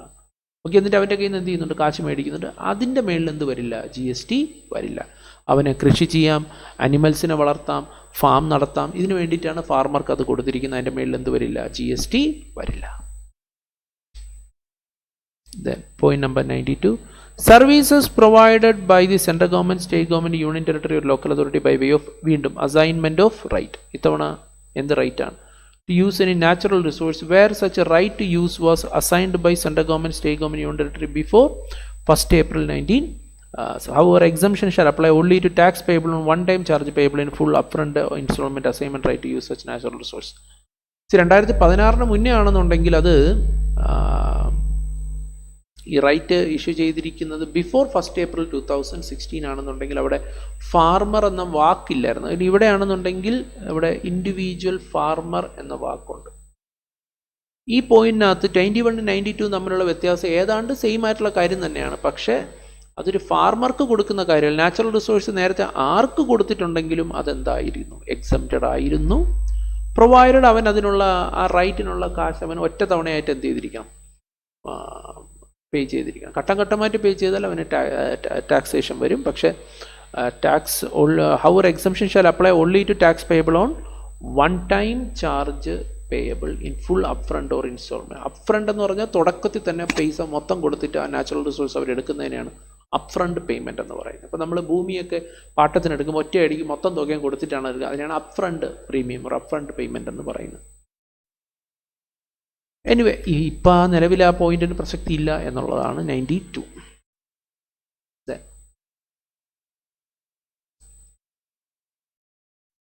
ശരി, ഇപ്പോൾ കഴിഞ്ഞിട്ടില്ല, നമുക്കത് കണ്ടിന്യൂ ചെയ്യണം. അപ്പോൾ ഇതുവരെ നമ്മൾ കണ്ടു 92. നമ്മൾ ഒരുപാട് പോയിന്റ് ഇതുമായി ബന്ധപ്പെട്ട് കണ്ടു. അപ്പോൾ സാവകാശം പഠിച്ചാൽ മതി. ഇത് കണ്ട് മനസ്സിലാക്കി വ്യക്തമാക്കി മുന്നോട്ട് പോയാൽ മതി. Okay. 93. Services provided by central government, state government, union territory by way of deputing officers. Deputing officers എന്ന് പറഞ്ഞാൽ ഇപ്പോൾ ഗവൺമെൻറ് ഉദ്യോഗസ്ഥരെ ഒരു ജോലിക്കായി പറഞ്ഞു വിടുന്നതിനെയാണ് ഡെപ്യൂട്ടിംഗ് ഓഫീസേഴ്സ് എന്ന് പറയുന്നത്. ഇപ്പോൾ ഒരു ഗവൺമെൻറ് ഉദ്യോഗസ്ഥനെ ഒരു സ്ഥലത്തേക്ക് ഒരു പർട്ടിക്കുലർ ജോലി ചെയ്യാൻ പറഞ്ഞു വിടുകയാണ്. ഓക്കെ. അതും നോക്കൂ, after office hours or on holiday. അതായത് ശരിക്കും ആ ഓഫീസർ അന്നേ ദിവസം ജോലി ചെയ്യേണ്ട ആവശ്യമില്ല, അല്ലെങ്കിൽ അയാളുടെ ജോലി സമയം കഴിഞ്ഞു, എന്നിട്ടും അയാളെ എന്ത് ചെയ്യാണ്? നമ്മൾ ജോലിക്ക് വേണ്ടി പറഞ്ഞു വിടുകയാണ്. എവിടെയാണ് ജോലിക്ക് വേണ്ടി പറഞ്ഞു വിടുന്നത്? എന്ത് ജോലിയാണ്? ഇൻസ്പെക്ഷൻ, പരിശോധിക്കാൻ, or container stuffing or such other duty in relation to import export cargo. ഈ പോർട്ടിലൊക്കെ ഈ ഷിപ്പ് വരുമ്പോൾ ഈ ഇമ്പോർട്ട് അതുപോലെ തന്നെ എക്സ്പോർട്ട് ചെയ്യുമ്പോൾ അത് ഗവൺമെൻറ് ഉദ്യോഗസ്ഥരുടെ സാന്നിധ്യത്തിൽ വേണം എന്ത് ചെയ്യാനായിട്ട്, ഇത് കയറ്റാനും ഇറക്കാനും ഒക്കെ. പ്രധാനമായും കസ്റ്റംസ് ഉദ്യോഗസ്ഥരാണ് ഉദ്ദേശിക്കുന്നത്. അപ്പോൾ അവിടെ നിലവിൽ ഒരു ഓഫീസർ ലീവിലാണ്, അല്ലെങ്കിൽ ആ ഓഫീസർ നിലവിൽ ലീവിലെന്നല്ല, അയാളുടെ ജോലി സമയം കഴിഞ്ഞു. പക്ഷെ അത് കഴിഞ്ഞിട്ടും അയാളെ ഗവൺമെൻറ് എന്ത് ചെയ്യാണ്, ഈ പറയുന്ന ആക്ടിവിറ്റി പരിശോധിക്കാനും അയാളുടെ സാന്നിധ്യത്തിന് വേണ്ടിയിട്ട് അയാളെ പറഞ്ഞു വിടുകയാണ്. ഇങ്ങനെ ഒരു ഓഫീസറെ പറഞ്ഞു വിടണമെന്നുണ്ടെങ്കിൽ ഇപ്പം ഞാൻ ഉദാഹരണം പറയാം. ഇപ്പോൾ ഒരു ഷിപ്പ് വന്നു, അതിന് ഇമ്പോർട്ട് ചെയ്യണം. പക്ഷെ ആ സമയത്ത് ഇമ്പോർട്ട് ചെയ്യുമ്പോൾ ഗവൺമെൻറ് ഉദ്യോഗസ്ഥരുടെ സാന്നിധ്യം ഉണ്ടെങ്കിൽ മാത്രമേ ലോഡിങ് അൺലോഡിങ് ഒക്കെ ചെയ്യാനായിട്ട് പാടുള്ളൂ. പക്ഷെ ഗവൺമെൻറ് ഉദ്യോഗസ്ഥൻ അവിടെ ഇല്ല. ആ സമയത്ത് ഗവൺമെൻറ് ഉദ്യോഗസ്ഥൻ ഇല്ലാത്ത സമയമാണത്. ഞാനൊരു ഉദാഹരണമാണ് പറയുന്നത്. അപ്പോൾ വേണമെങ്കിൽ ഈ ഷിപ്പിംഗ് കമ്പനിക്ക് അല്ലെങ്കിൽ അതിൻ്റെ ഉത്തരവാദിത്തപ്പെട്ട ആൾക്കാർക്ക് ഗവൺമെൻറ്റിനെ, അതായത് കസ്റ്റംസ് ഉദ്യോഗസ്ഥരെ അറിയിച്ചുകൊണ്ട് ഒരു എക്സ്ട്രാ പേയ്മെൻറ്റ് നടത്തിയിട്ടുണ്ടെങ്കിൽ ആ വർക്ക് സമയം കഴിഞ്ഞെങ്കിലും ആ ഉദ്യോഗസ്ഥർക്ക് തിരിച്ച് ജോലിക്ക് കയറേണ്ടി വരും. ഇത്തരത്തിൽ നടത്തുന്ന പേയ്മെൻറ്റുകൾ നമ്മൾ പറയുന്ന പേരാണ് മെർച്ചൻ്റ് ഓവർ ടൈം ചാർജസ് എന്ന് പറയും. Merchant over time charges. ശരി, ഈ മെർച്ചൻ്റ് ഓവർ ടൈം ചാർജസ് എന്ത് ചെയ്യാണ്, പേ ചെയ്യാണ്. അപ്പോൾ ഗവൺമെൻറ് ഈ പേയ്മെൻറ്റ് മേടിച്ചുകൊണ്ടാണ് ഈ ഉദ്യോഗസ്ഥനെ ഡെപ്യൂട്ട് ചെയ്യുന്നത്. സോ സർക്കാരിന് ഈ പേയ്മെൻറ്റ് കിട്ടുന്നുണ്ട്. പറഞ്ഞു വരുന്ന ഈ പേയ്മെൻറ്റിൻ്റെ മേളിൽ GST വാങ്ങണോ എന്നുള്ളതാണ് ചോദ്യം.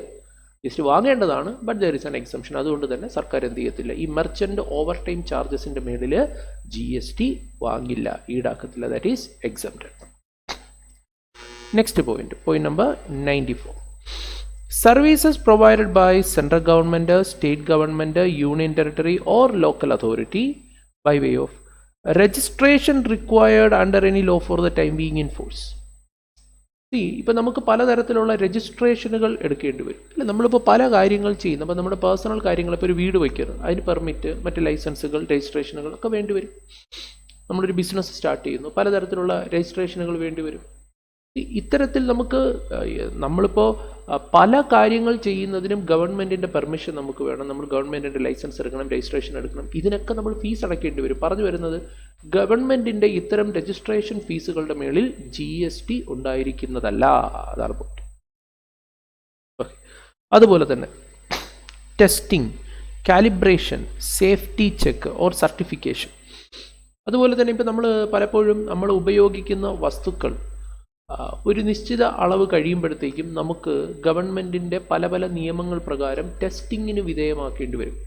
എക്സാമ്പിൾ പെട്ടെന്ന് മനസ്സിലാക്കാൻ വേണ്ടിയിട്ടാണെങ്കിൽ ഇപ്പോൾ നമ്മൾ ഉപയോഗിക്കുന്ന വാഹനം ഒരു നിശ്ചിത അളവ് ഇത്ര വർഷം കഴിയുമ്പോൾ നമ്മൾ ടെസ്റ്റിങ്ങിന് കയറ്റണം.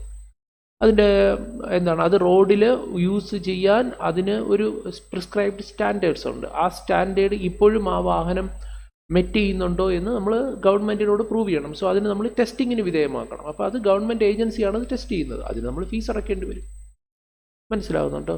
അതുപോലെ testing, calibration, safety check, certification എന്നൊക്കെ പറയുന്നത് ഇതാണ്.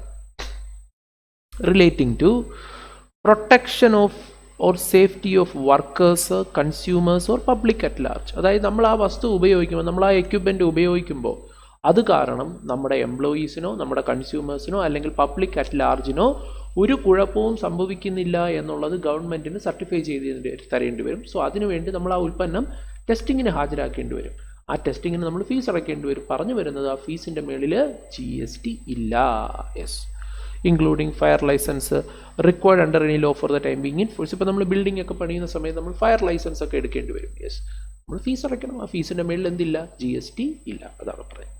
സോ നമ്മൾ പഠിച്ചുകൊണ്ടിരിക്കുന്നത് ഗവൺമെൻറ് പ്രൊവൈഡ് ചെയ്യുന്ന വിവിധ സേവനങ്ങളെ പറ്റിയാണ്. അതിൽ എക്സംപ്റ്റഡ് സേവനങ്ങളുടെ ലിസ്റ്റാണ് നമ്മളിപ്പോൾ പഠിച്ചുകൊണ്ടിരിക്കുന്നത്. അത്യാവശ്യം വലിയൊരു പോയിൻ്റാണ്. Point number 95. Services by an old age home. Old age home എന്ന് പറഞ്ഞാൽ അറിയാലോ, വൃദ്ധസദനങ്ങൾ എന്നൊക്കെ മലയാളത്തിൽ പറയും. So old age home provide ചെയ്യുന്ന സേവനങ്ങൾക്ക് GST ഇല്ല. പക്ഷേ ഓൾഡ് ഏജ് ഹോം ആര് നടത്തുന്ന ഓൾഡ് ഏജ് ഹോം? സെൻട്രൽ ഗവൺമെൻറ്റിൻ്റെ ഓൾഡ് ഏജ് ഹോം, അല്ലെങ്കിൽ സ്റ്റേറ്റ് ഗവൺമെൻറ്റിൻ്റെ ഓൾഡ് ഏജ് ഹോം, അല്ലെങ്കിൽ an entity registered under 12AA or 12AB of the income tax act. സർക്കാരിൻ്റെ അല്ല എന്നുണ്ടെങ്കിൽ ഈ പറഞ്ഞതുപോലെ നമ്മൾ നേരത്തെ 12AA 12AB പറഞ്ഞിട്ടുണ്ടായിരുന്നു. ഇത്തരത്തിൽ രജിസ്റ്റേർഡ് ആയിട്ടുള്ള സ്ഥാപനങ്ങൾ നടത്തുന്ന ഓൾഡ് ഏജ് ഹോമുകൾക്ക് GST ഉണ്ടാവുകയില്ല എന്നുള്ളതാണ്. ഓൾഡ് ഏജ് ഹോമുകൾ ഈ പ്രായം ചെന്ന ആൾക്കാരെ അവിടെ താമസിപ്പിക്കുന്നതാണ്. പൊതുവെ 60 വയസ്സോ അതിന് മേളിലുള്ള ആൾക്കാരെ അധിവസിപ്പിക്കുന്ന സ്ഥലങ്ങളെയാണ് നമ്മൾ ഓൾഡ് ഏജ് ഹോം എന്ന് പറയുന്നത്. അതിന് എക്സംഷൻ ഉണ്ട്, പക്ഷേ ഒരു കണ്ടീഷനുണ്ട്. നോക്കൂ, ഇറ്റ്സ് റെസിഡൻസിനാണ് സർവീസ് പ്രൊവൈഡ് ചെയ്യുന്നത് against consideration up to 25,000 per month per member. ഒരു മെമ്പറിൽ നിന്ന് പ്രതിമാസം 25,000 രൂപ വരെ മാത്രമേ ഈടാക്കുന്നുള്ളൂ എങ്കിൽ ആ ഫീസിൻ്റെ മേളിൽ എന്തില്ല, GST ഇല്ല. പ്രൊവൈഡഡ് ദാറ്റ് ആ വാങ്ങുന്ന പ്രതിഫലം എന്ന് പറയുന്നത് inclusive of charges four boarding, lodging and maintenance എല്ലാം കൂടി ചേർത്തിട്ട് മൊത്തത്തിൽ, യെസ്, താമസം, ഭക്ഷണം, മറ്റു കാര്യങ്ങളെല്ലാം കൂടി ചേർത്തിട്ടാണ് 25,000 മേടിക്കുന്നതെങ്കിൽ 25,000 രൂപ വരെ ഉള്ളൂ ഫീസ് എങ്കിൽ അതിൻ്റെ മേളിൽ എന്ത് വരില്ല, GST വരില്ല. Point number 96. Services supplied by central government, state government, union territory to their undertaking. Okay, ഒരു ഗവൺമെൻറ് അവരുടെ തന്നെ വിവിധ സ്ഥാപനങ്ങൾ, ഇപ്പോൾ ഗവൺമെൻറ് എൻറ്റിറ്റി എന്നൊക്കെ നമ്മൾ പറയാറില്ല, നമ്മൾ നേരത്തെ തന്നെ കണ്ടായിരുന്നു, ഗവൺമെൻറ് എൻറ്റിറ്റി, ഗവൺമെൻറ് അതോറിറ്റി എന്നൊക്കെ നമ്മൾ കണ്ടായിരുന്നു. സോ ഒരു ഗവൺമെൻറ് അതിൻ്റെ തന്നെ അണ്ടർടേക്കിങ്സ്, അതിൻ്റെ തന്നെ സ്ഥാപനങ്ങൾക്ക് സർവീസ് പ്രൊവൈഡ് ചെയ്യണം. അല്ലെങ്കിൽ ഒരു പബ്ലിക് സെക്ടർ അണ്ടർടേക്കിംഗ്, ഒരു പൊതുമേഖലാ സ്ഥാപനത്തിന് സർവീസ് പ്രൊവൈഡ് ചെയ്യണം. എന്ത് സർവീസാണ് പ്രൊവൈഡ് ചെയ്യുന്നത്? Guaranteeing the loan taken by such undertaking or PSU. ആ ഗവൺമെൻറ് എൻറ്റിറ്റി അല്ലെങ്കിൽ ആ പബ്ലിക് സെക്ടർ അണ്ടർടേക്കിംഗ് എടുത്ത ലോൺ, വിവിധ ലോണുകൾ ഇവർ എടുക്കാറുണ്ടല്ലോ, ആ ലോണിന് ഗ്യാരണ്ടി കൊടുക്കുകയാണ് ഗവൺമെൻറ്. ഓക്കെ, ഗ്യാരണ്ടി കൊടുക്കുമ്പോഴത്തെ, അപ്പോൾ ഈ പറയുന്ന, ഇപ്പോൾ ഒരു ഉദാഹരണം പറയുകയാണെങ്കിൽ KSRTC ബാങ്കിൽ പോയി ലോൺ എടുത്തു. ഇപ്പോൾ ബാങ്ക് ലോൺ കൊടുക്കുന്ന എന്തിൻ്റെ അടിസ്ഥാനത്തിലാണ്? സെക്യൂരിറ്റി മേടിച്ചിട്ടായിരിക്കും. പക്ഷെ ഇവിടെ KSRTCക്ക് സ്വന്തമായിട്ട് സെക്യൂരിറ്റി ഇല്ലാത്തതുകൊണ്ട് കേരള സർക്കാർ തന്നെ പറയുകയാണ്, നിങ്ങൾ ലോൺ കൊടുത്തോ, ഞങ്ങൾ ഗ്യാരണ്ടി എന്ന് പറഞ്ഞ് എന്ത് ചെയ്യണം. അപ്പോൾ ഗ്യാരണ്ടി കൊടുക്കുക എന്ന് പറഞ്ഞാൽ ഒരു തരത്തിൽ പറഞ്ഞാൽ ഗവൺമെൻറ്, കേരള ഗവൺമെൻറ് KSRTCക്ക് ഒരു സർവീസ് പ്രൊവൈഡ് ചെയ്തിരിക്കുകയാണ്. എന്ത് സർവീസാണ് പ്രൊവൈഡ് ചെയ്തിരിക്കുന്നത്? Providing guarantee. ഇതൊരു സർവീസാണ്. മേ ബി ഇതിനൊരു കൺസിഡറേഷൻ ഈടാക്കുന്നു ഉണ്ടാകാം. നമ്മൾ ഇൻകം ടാക്സിൽ തന്നെ ഇത് പഠിച്ചിട്ടുണ്ട്. ഡിസലവൻസ് എന്ന് പറയുന്ന ഏരിയക്കകത്ത് നമ്മൾ 40A2 എന്ന് പറഞ്ഞൊരു പോയിന്റ് നമ്മൾ കണ്ടിട്ടുണ്ട്. 40A2A എന്ന് പറഞ്ഞൊരു പോയിന്റാണ് നമ്മൾ 2B എന്ന് പറയുന്ന പോയിന്റിനകത്ത് നമ്മളിത് കണ്ടിട്ടുണ്ട്. 40A2B ഇങ്ങനൊരു സെക്ഷൻ നമ്മൾ കണ്ടിട്ടുണ്ട്. അതായത് ഒരു സ്റ്റേറ്റ് ഗവൺമെൻറ് അണ്ടർടേക്കിങ്സിൽ നിന്ന്, സംസ്ഥാന സർക്കാർ സ്ഥാപനങ്ങളിൽ നിന്ന് റോയൽറ്റി, പ്രിവിലേജ് ഫീ, സർവീസ് ചാർജ് എന്നൊക്കെ പറഞ്ഞിട്ട് ഈടാക്കുന്ന തുക, അത് ആ അണ്ടർടേക്കിങ്ങിന് ഒരു എക്സ്പെൻഡിച്ചർ ആണെങ്കിലും ആ എക്സ്പെൻഡിച്ചർ അവർക്ക് ബിസിനസ് എക്സ്പെൻഡിച്ചറായി കണക്കാക്കാൻ കഴിയില്ല. അത് അവരുടെ വരുമാനത്തിൽ നിന്ന് കുറയ്ക്കാൻ കഴിയില്ല at the time of computing income under PGBP. അത് നമ്മൾ കണ്ടിട്ടുണ്ട്. അപ്പോൾ ഈ തരത്തിൽ പല ചാർജസ് അവരെന്ത് ചെയ്യുന്നുണ്ട്, കൊടുക്കുന്നുണ്ട്.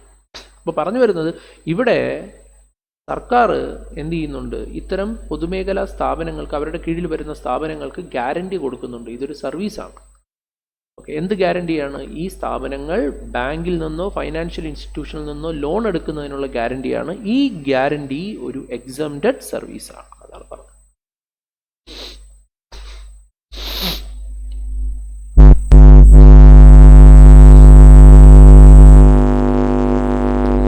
Clarification regarding applicability of GST on service supplied by state government. State government service provided to their undertaking or PSU by way of guaranteeing loan taken by them. അപ്പോൾ നമ്മളത് പറഞ്ഞു, ഇത്തരത്തിൽ ലോൺ എടുക്കുന്നതുമായി ബന്ധപ്പെട്ട് പ്രൊവൈഡ് ചെയ്യുന്ന സേവനങ്ങൾ എക്സംപ്റ്റഡ് തന്നെയാണ്. അപ്പോൾ അതിൻ്റെ ഉത്തരം എന്ത് തന്നെയാണ്? Are exempt.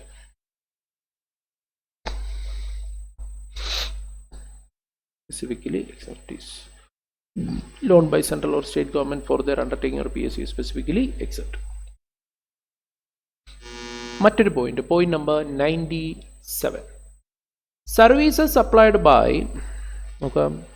State government to excess royalty collection contractor by way of ERCC, by way of assigning the right to collect royalty on behalf of state government on the mineral dispatched by the mining leaseholders. ഇതൊരു interesting ആയിട്ടുള്ള ഒരു പോയിന്റാണ്. ഇതിനകത്ത് എന്താണ് പറയുന്നതെന്ന് വെച്ചാൽ, ഈ mining lease holders, mining എന്ന് പറഞ്ഞാൽ അറിയാലോ, ഖനനം. എവിടെയാണ് ഖനനം ചെയ്യുന്നത്? ഭൂമിയാണ് ഖനനം ചെയ്യുന്നത്. അപ്പോൾ ഇത് ഖനനം ചെയ്യണമെന്നുണ്ടെങ്കിൽ ആദ്യം ഈ മൈനിങ് ചെയ്യാൻ പോകുന്ന ആൾക്കാർ ആ സ്ഥലം ലീസിനെടുക്കും. അപ്പം അതൊരു ഗവൺമെൻറ് പ്രോപ്പർട്ടി ആണെന്നുണ്ടെങ്കിൽ അത് ഗവൺമെൻറ്റിൽ നിന്ന് ആ സ്ഥലം ഈ ആൾക്കാർ, ഈ മൈനിങ് ചെയ്യുന്ന ആൾക്കാർ അത് ലീസിനെടുക്കും. സോ അവരെയാണ് നമ്മൾ ലീസ് ഹോൾഡേഴ്സ് എന്ന് പറയും. എന്നിട്ട് ഈ മൈൻ ചെയ്ത് ഇവരെന്ത് ചെയ്യുന്നുണ്ട്, ഈ മൈൻ ചെയ്തെടുക്കുന്ന ഇപ്പോൾ മിനറൽസ് ആയിരിക്കും മൈൻ ചെയ്തെടുക്കുന്നത്. ഈ മൈൻ ചെയ്തെടുക്കുന്ന മിനറൽസ് ഇവർ വിൽക്കും. എന്നിട്ട് അവർ അതിൽ നിന്ന് ലാഭം ഉണ്ടാക്കും. ഈ ലാഭത്തിൻ്റെ ഒരു പോർഷൻ ഇവർ ഈ സ്റ്റേറ്റ് ഗവൺമെൻറ്റിന് റോയൽറ്റി ആയിട്ട് എന്ത് ചെയ്യുന്നുണ്ട്, കൊടുക്കുന്നുണ്ട്.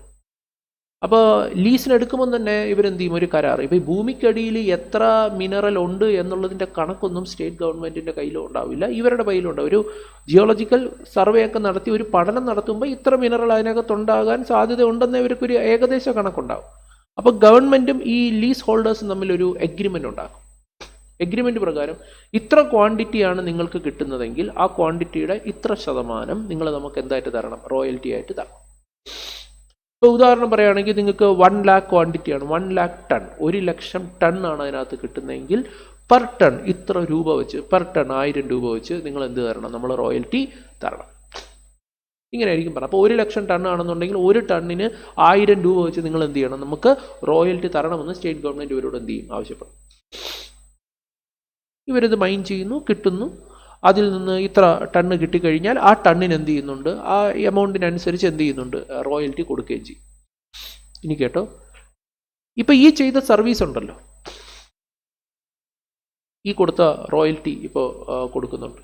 ഇപ്പോൾ ഇവർ ലീസിന് കൊടുത്തു, അതിന് മേളിൽ റോയൽറ്റി വരുന്നുണ്ട്. ഇപ്പോൾ സ്റ്റേറ്റ് ഗവൺമെൻറ് ഇപ്പോൾ സർവീസ് പ്രൊവൈഡ് ചെയ്തിരിക്കുകയാണ്. എന്താണ് ഇവർ assigning the right to lease ഹോൾഡേഴ്സിന് കൊടുത്തിരിക്കുന്ന ഈ സർവീസ്. ഇതിൻ്റെ മേളിൽ GST വരുമോ? ഉറപ്പായിട്ടും വരും, GST വരും. മാത്രവുമല്ല ഇവിടെ റിവേഴ്സ് ചാർജ് മെക്കാനിസമാണ്. കാരണം നമുക്കറിയാമല്ലോ, ഒരു ഗവൺമെൻറ് ബിസിനസ് എൻറ്റിറ്റിക്ക് പ്രൊവൈഡ് ചെയ്യുന്ന സേവനങ്ങൾക്ക് RCM ആണ് വരിക. ഇവിടെ എന്ത് സർവീസാണ് പ്രൊവൈഡ് ചെയ്തിരിക്കുന്നത്? ഇമ്മൂവബിൾ പ്രോപ്പർട്ടി ലീസ് ചെയ്തിരിക്കുകയല്ലേ ഇവിടെ state government immovable property lease ചെയ്തു. ആ ലീസിന് അവർ റോയൽറ്റി വാങ്ങുന്നുണ്ട്. അതിൻ്റെ മേളിൽ GST ഉണ്ടോ? ഉറപ്പായിട്ടും ഉണ്ട്.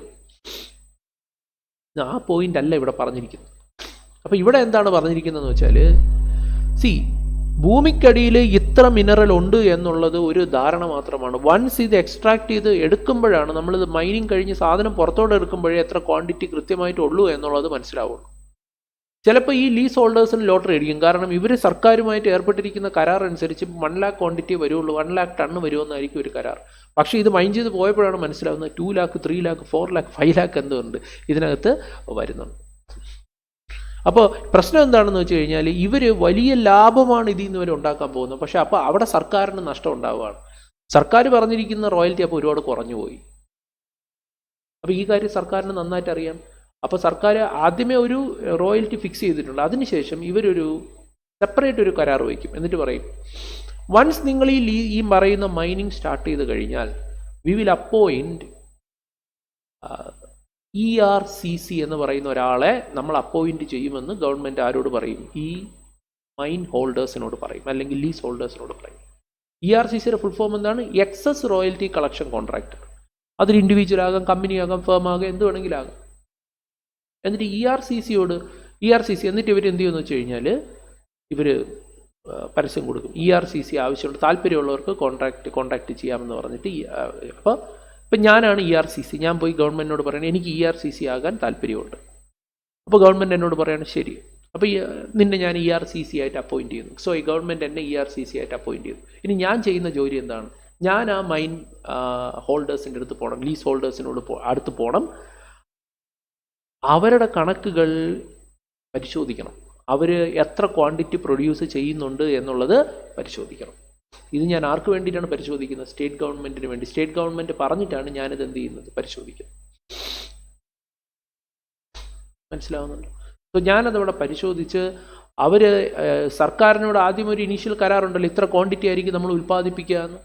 ആ ക്വാണ്ടിറ്റിയേക്കാളും കൂടുതൽ ലീസ് ഹോൾഡേഴ്സ് ഉൽപ്പാദിപ്പിക്കുന്നുണ്ടോ? അങ്ങനെ ഉൽപ്പാദിപ്പിക്കുന്നുണ്ടെങ്കിൽ അവരിൽ നിന്ന് ഞാൻ എക്സ്ട്രാ റോയൽറ്റി കൂടി സർക്കാരിലേക്ക് എന്ത് ചെയ്യണം, കളക്ട് ചെയ്യണം. അതാണ് എൻ്റെ ജോലി. സോ ഞാൻ അവിടെ ചെന്ന് പരിശോധിച്ച് അവരുടെ കണക്കെല്ലാം പരിശോധിച്ച് അവരുടെ ആക്ടിവിറ്റീസ് നോക്കി അതിനൊക്കെ എക്സ്പെർട്ടൈസ് ആയിട്ടുള്ള ആളെ മാത്രമേ ERCC ആയിട്ട് വയ്ക്കത്തുള്ളൂ. അതിനുള്ള കഴിവും അതിനുള്ള ആൾബലവും ഒക്കെ ഉള്ള ഒരാളെ ERCC ആയിട്ട് വയ്ക്കത്തുള്ളൂ, അല്ലേ? അപ്പോൾ ERCC അവിടെ ചെന്ന് മുഴുവൻ കാര്യങ്ങളും പരിശോധിച്ച് മനസ്സിലാക്കുന്നു എന്താണ്, അവർ സർക്കാരുമായിട്ട് ഏർപ്പെട്ടിരിക്കുന്ന കരാർ, ഈ ലീസ് ഹോൾഡേഴ്സ് സർക്കാരുമായിട്ട് ഏർപ്പെട്ടിരിക്കുന്ന കരാർ പ്രകാരമുള്ള ക്വാണ്ടിറ്റി തന്നെയാണോ ഉൽപ്പാദിപ്പിക്കുന്നത്, അതിൽ കൂടുതൽ ഉൽപ്പാദിപ്പിക്കുന്നുണ്ടെങ്കിൽ ആ എക്സ്ട്രാ ഉൽപ്പാദിപ്പിക്കുന്ന ക്വാണ്ടിറ്റിയിൽ നിന്ന് എക്സ്ട്രാ റോയൽറ്റി അവർ ഗവൺമെൻറ്റിലേക്ക് എന്ത് ചെയ്യണം, അടയ്ക്കണം. ഇതിവർ പരിശോധിക്കണം. പരിശോധിച്ച് എക്സ്ട്രാ പ്രൊഡ്യൂസ് ചെയ്യുന്നുണ്ടെങ്കിൽ എക്സ്ട്രാ റോയൽറ്റി ഇവർ കളക്ട് ചെയ്യണം. അപ്പോൾ ഇവർ കളക്ട് ചെയ്യുന്ന ആ എക്സ്ട്രാ റോയൽറ്റിയാണ് നമ്മളിവിടെ എക്സസ് റോയൽറ്റി കളക്ഷൻ എന്ന് പറയുന്നത്. അതുകൊണ്ടാണ് അവരെ എക്സസ് റോയൽറ്റി കളക്ഷൻ കോൺട്രാക്ടർ. എന്നിട്ട് ഇവർ ഈ കളക്ട് ചെയ്തെടുക്കുന്ന തുക സർക്കാരിലേക്ക് എന്ത് ചെയ്യണം, അടയ്ക്കണം. അപ്പോൾ ഇവർക്ക് എന്താണ് അതിലെ വരുമാനം? ഇവർക്ക് കുറച്ച് എമൗണ്ട് അതിൽ നിന്ന് എടുക്കാം. ആ കളക്ട് ചെയ്ത് കിട്ടുന്ന തുകയിൽ നിന്ന് ഒരു വിഹിതം ഇവർക്ക് എടുത്തിട്ട് ബാക്കി ഇവരെന്ത് ചെയ്താൽ മതി, ഗവൺമെൻറ്റിലേക്ക് അടച്ചാൽ മതി. That means they are provide, അതായത് ഇവരിവിടെ എന്ത് ചെയ്യാണ്, യെസ്, ഇവർക്ക് അത് എടുത്തിട്ട് ബാക്കി അവരെന്ത് ചെയ്യുന്നു, ഗവൺമെൻറ്റിലേക്ക് അടയ്ക്കും. അപ്പം ഇവിടെ ഈ പറയുന്ന എക്സംഷൻ എന്താണ്? ഇവിടെ ഇപ്പോൾ സർക്കാർ ERCCയെ അപ്പോയിന്റ് ചെയ്തിരിക്കുകയാണ്. ERCC അപ്പോയിന്റ് ചെയ്യാല്ല, ഇവിടെ ശരിക്കും സർക്കാർ ചെയ്തിരിക്കുന്നത് എന്താണ്, ഈ പറയുന്ന എക്സസ് റോയൽറ്റി കളക്ട് ചെയ്തെടുക്കുവാനുള്ള റൈറ്റ് ആണ് കൊടുത്തിരിക്കുന്നത്. Actually the government has assigned the right. Government ഇവിടെ ചെയ്തിരിക്കുന്നത് അതല്ലേ, എന്താണ് ചെയ്തിരിക്കുന്നത്, അസൈനിങ് ദി റൈറ്റ്. എന്ത് റൈറ്റ് ആണ്? To collect the royalty. കണ്ടോ, ഇവിടെ റോയൽറ്റി കളക്ട് ചെയ്യാനുള്ള റൈറ്റ് ആണ് എന്ത് ചെയ്തിരിക്കുന്നത്. യെസ്, ആർക്ക് വേണ്ടിയിട്ടാണ്? On behalf of state government. So the government, what the government did was they assigned the right to collect the excess royalty, extra royalty on behalf of state government. അപ്പോൾ ഈ ഒരു ഈ right assign ചെയ്ത് കൊടുത്തത് ഒരു service ആണോ? ഉറപ്പായിട്ടും സർവീസാണ്.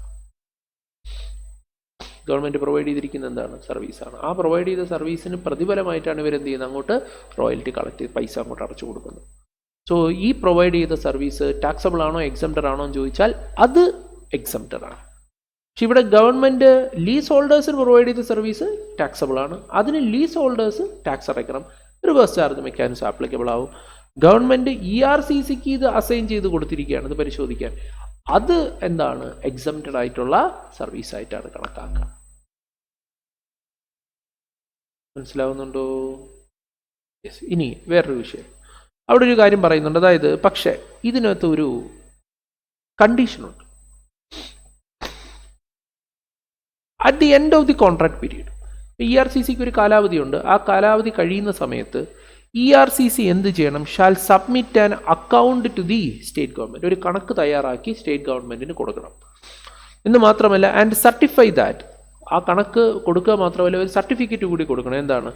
Amount of GST deposited by mining lease holders. ഈ mining lease holders already GST അടയ്ക്കുന്നുണ്ടല്ലോ അല്ലേ? ഗവൺമെൻറ് പ്രൊവൈഡ് ചെയ്ത സർവീസിന് ഇവർ റിവേഴ്സ് ചാർജ് മെക്കാനിസം വഴി ഇവരെന്ത് ചെയ്യുന്നുണ്ട്, GST അടയ്ക്കുന്നുണ്ട്. അതാണ് GST deposited by mining lease holders on royalty is more than the GST exempted on the service provided by the state government. ഇപ്പോൾ സ്റ്റേറ്റ് ഗവൺമെൻറ് ERCCക്ക് റൈറ്റ് അസൈൻ ചെയ്തപ്പോൾ സ്റ്റേറ്റ് ഗവൺമെൻറ് ശരിക്കും ആ ചെയ്ത സപ്ലൈയുടെ മേളിൽ വരുന്ന ഒരു GST ഉണ്ടല്ലോ. സ്റ്റേറ്റ് ഗവൺമെൻറ് ERCCക്ക് ഒരു സർവീസ് പ്രൊവൈഡ് ചെയ്തപ്പോൾ ആ സർവീസിൻ്റെ മേളിൽ വരുന്ന ഒരു GST ഉണ്ടല്ലോ. ആ GSTയെക്കാളും കൂടുതൽ GST മൈനിങ് ഹോൾഡേഴ്സ് എന്ത് ചെയ്തിട്ടുണ്ട്, അടച്ചിട്ടുണ്ട് എന്നുള്ളത് ആര് സർട്ടിഫൈ ചെയ്യണം? ERCC സർട്ടിഫൈ ചെയ്യണം. ഉദാഹരണത്തിന് mining holders 1 lakh rupees tax അടച്ചിട്ടുണ്ട്. ഉദാഹരണം 1 lakh rupees mining holders tax അടച്ചിട്ടുണ്ട്. റോയൽറ്റിയുടെ മേളിലുള്ള 1 lakh ആരടച്ചിട്ടുണ്ട്? ഈ പറയുന്ന മൈനിങ് ഹോൾഡേഴ്സ് അടച്ചിട്ടുണ്ട്. ഓക്കെ. ഗവൺമെൻറ് ERCCക്ക് പ്രൊവൈഡ് ചെയ്ത ഈ റൈറ്റിൻ്റെ മേളിൽ വരുന്ന GST എന്ന് പറയുന്നത് 80,000 ആണ്. അതായത് ഗവൺമെൻറ് ERCCക്ക് ഇപ്പോൾ ഒരു സർവീസ് പ്രൊവൈഡ് ചെയ്തല്ലോ, ആ പ്രൊവൈഡ് ചെയ്ത സർവീസിൻ്റെ മേളിൽ വരുന്ന GST 80,000 ആണ്. അതിനേക്കാൾ കൂടുതൽ ടാക്സ് ആരടച്ചിട്ടുണ്ട്? നമ്മുടെ മൈനിങ് ഹോൾഡേഴ്സ് ലീസ് ഹോൾഡേഴ്സ് എന്ത് ചെയ്തിട്ടുണ്ട്, അടച്ചിട്ടുണ്ടെങ്കിൽ ഈ 80,000 rupees എക്സംപ്റ്റഡ് ആണ്. അതിന് ടാക്സ് അടയ്ക്കേണ്ട ആവശ്യമില്ല. കാരണം അവർ at the end of the contract പീരീഡിൻ്റെ അവസാനം ERCC shall submit an account to the state government. ഒരു കണക്ക് കൊടുക്കണം എന്താണ് എന്ന് മാത്രമല്ല സർട്ടിഫിക്കറ്റും കൊടുക്കണം. Amount of GST deposited by mining lease holders pay ചെയ്ത GST എന്തിൻ്റെ മേളിൽ on royalty is more than GST exempted on the service provided by state government to the ERC of assignment of right to collect the royalty. And ini where such amount of GST paid by mining leaseholders, ini mining leaseholders pay the GST is less than the amount of GST exempted. Ini mining leaseholders അടച്ച GST അവർ 1 lakh അടയ്ക്കുന്നതിന് വരെ അവർ 75,000 അടച്ചിട്ടുള്ളൂ. പക്ഷേ സർക്കാർ state government ERCCക്ക് provide ചെയ്ത സർവീസിൻ്റെ മേളിൽ വരുന്ന GST നേരത്തെ പറഞ്ഞതുപോലെ 80,000 ആണെന്ന് വെച്ചോ. അപ്പോൾ അതിലും താഴെയാണ് ആരടച്ചിരിക്കുന്നത്? മൈനിങ് ലീസ് ഹോൾഡേഴ്സ് അടച്ചിരിക്കുന്നത്. അങ്ങനെയാണെങ്കിൽ അപ്പോൾ ആ 80,000 എക്സംപ്റ്റഡ് ആകുമോ എന്ന് ചോദിച്ചാൽ ഇല്ല. The exemption shall be restricted. ആ 100% GST എക്സംപ്റ്റഡ് ആവില്ല, പകരം അതെന്താവും? റെസ്ട്രിക്റ്റഡ് ആകും. എത്ര റെസ്ട്രിക്റ്റഡ് ആകും? To such amount as is equal to, എത്ര എക്സംഷൻ കിട്ടത്തുള്ളൂ? as is equal to the amount of GST paid by the mining leaseholders, and ERCC shall pay the difference between the GST exempted on the service provided by state government to ERCC assignment of right to collect the royalty and GST paid by the mining leaseholders on royalty. അപ്പോൾ mining lease holders 75,000 അടച്ചിട്ടുള്ളൂ. അതേസമയം നമ്മുടെ ERCC state government ERCCക്ക് provide ചെയ്ത സർവീസിൻ്റെ മേളിൽ വരുന്ന tax 75,000 ആണെന്നിരിക്കട്ടെ, 80,000 ആണെന്നിരിക്കട്ടെ. അപ്പോൾ ആ 80,000 എക്സംപ്റ്റഡ് ആവില്ല. പകരം ആ 80,000 എത്ര രൂപ വരെ മാത്രമേ എക്സംപ്റ്റഡ് ആവുള്ളൂ? 75,000 റുപ്പീസിൻ്റെ GST മാത്രമേ എക്സംപ്റ്റഡ് ആവുള്ളൂ. ബാക്കി 5,000 ടാക്സബിൾ ആണ്. അപ്പോൾ ഇവിടെ സർക്കാരാണ് ഇവിടെ സർവീസ് പ്രൊവൈഡ് ചെയ്തിരിക്കുന്നത്. ആർക്ക്? ERCC. പക്ഷെ അപ്പോൾ അറിയാമല്ലോ, ERCC ഒരു ബിസിനസ് എൻറ്റിറ്റി കൂടിയാണ്. അപ്പോൾ അതുകൊണ്ട് തന്നെ അവിടെ RCM ആണ് വരിക. അവിടെ ERCC തന്നെ എന്ത് ചെയ്യേണ്ടി വരും? ആ ടാക്സ് പേ ചെയ്യേണ്ടി വരും എന്നുള്ളതാണ്. സോ മൈനിങ് ലീസ് ഹോൾഡർ എന്ന് പറഞ്ഞാൽ ആരാണ്? പ്രോപ്പർട്ടി ലീസിനെടുത്ത് അവിടെ മൈൻ ചെയ്യുന്ന ആൾക്കാരാണ്. So mining lease holder means A person who has been granted mining lease, quarry lease or license or other mineral concession under Mine and Mineral Act 1957 and rules made thereunder. State government under 15(1) of the Act. So നല്ലൊരു പോയിൻ്റാണ് ERCCയുടെ point. So ERCCയുടെ point പറയുന്നത് brief ചെയ്ത് പറഞ്ഞാൽ എത്രയേ ഉള്ളൂ? State ഗവൺമെൻറ്റുകൾ ERCCയെ appoint ചെയ്യുന്നു. State ഗവൺമെൻറ്റുകൾ ERCCക്ക് excess royalty collect ചെയ്തെടുക്കുവാനുള്ള അവകാശം കൊടുക്കുന്നു. ഈ ഒരു സർവീസ് എക്സംപ്റ്റഡ് ആണോ എന്ന് ചോദിച്ചാൽ എക്സംപ്റ്റഡ് ആണ്. പക്ഷെ കണ്ടീഷൻ എന്താണ്? കണ്ടീഷൻ പറഞ്ഞിരിക്കുന്നത് എന്താണ്? Already mining lease holders pay ചെയ്ത GST ഈ എക്സംപ്റ്റഡ് ആയ GSTയേക്കാൾ കൂടുതലായിരിക്കണം. ഓക്കെ, അതുള്ളതാണ്. ഓക്കെ, ഇനി മൈനിങ് ലീസ് ഹോൾഡേഴ്സ് പേ ചെയ്തിരിക്കുന്ന GST ഇപ്പോൾ എക്സംപ്റ്റഡ് ആയിരിക്കുന്ന GSTയേക്കാൾ കുറവാണെന്നുണ്ടെങ്കിൽ ഈ എക്സംപ്റ്റഡ് ആയ GST shall be restricted to the maximum amount up to which the GST paid by mining lease holders. So അതാണ് പോയിന്റ് നമ്പർ 97. ഇനി എല്ലാം ചെറിയൊരു 4-5 പോയിന്റ്, ചെറിയ പോയിന്റുകളാണ്. ഈസി ആയിട്ട് നമുക്ക് പറയാൻ പറ്റും. എന്തൊക്കെയാണ്? Services by way of collecting or providing news by an independent journalist, Press Trust of India or United News of India. വാർത്തകൾ കളക്ട് ചെയ്യുന്നതും ന്യൂസുകൾ നൽകുന്നതും, ന്യൂസ് കളക്ട് ചെയ്യുന്നതും പ്രൊവൈഡ് ചെയ്യുന്നതും ആര്? Independent journalist. അതുപോലെ തന്നെ Press Trust of India or United News of India. അതുപോലെ service of public library by way of lending your books, publication or any other knowledge enhancing content or material. അതുപോലെ തന്നെ services by way of public convenience such as provision of facility of bathroom, washroom, lavatories, urinal, toilets. അല്ലേ, ഇപ്പോൾ ടോയ്ലറ്റുകൾ, public ടോയ്ലറ്റുകളൊക്കെ നമ്മൾ കണ്ടിട്ടുണ്ട് റോഡിലൊക്കെ, പല സ്ഥലങ്ങളിൽ പാർക്കിലൊക്കെ പോകുമ്പോൾ. അവിടെ എല്ലാം നമ്മൾ പേ ആൻഡ് യൂസ് ആണ്. അപ്പോൾ നമ്മൾ കാശ് കൊടുത്താണ് അത് യൂസ് ചെയ്യുന്നത്. അപ്പോൾ പറഞ്ഞു വരുന്നത് ഇങ്ങനെ നമ്മൾ കാശ് കൊടുത്ത് യൂസ് ചെയ്യുന്നതിനൊന്നും തന്നെ എന്തില്ല? GST ഇല്ല. Then services by foreign diplomatic mission, വിദേശ നയതന്ത്ര കാര്യാലയങ്ങൾ പ്രൊവൈഡ് ചെയ്യുന്ന സേവനങ്ങൾ, യെസ്, എക്സംപ്റ്റഡ് ആണ്. അതുപോലെ തന്നെ services by way of providing information under right to information act, അല്ലേ, വിവരാവകാശ നിയമം.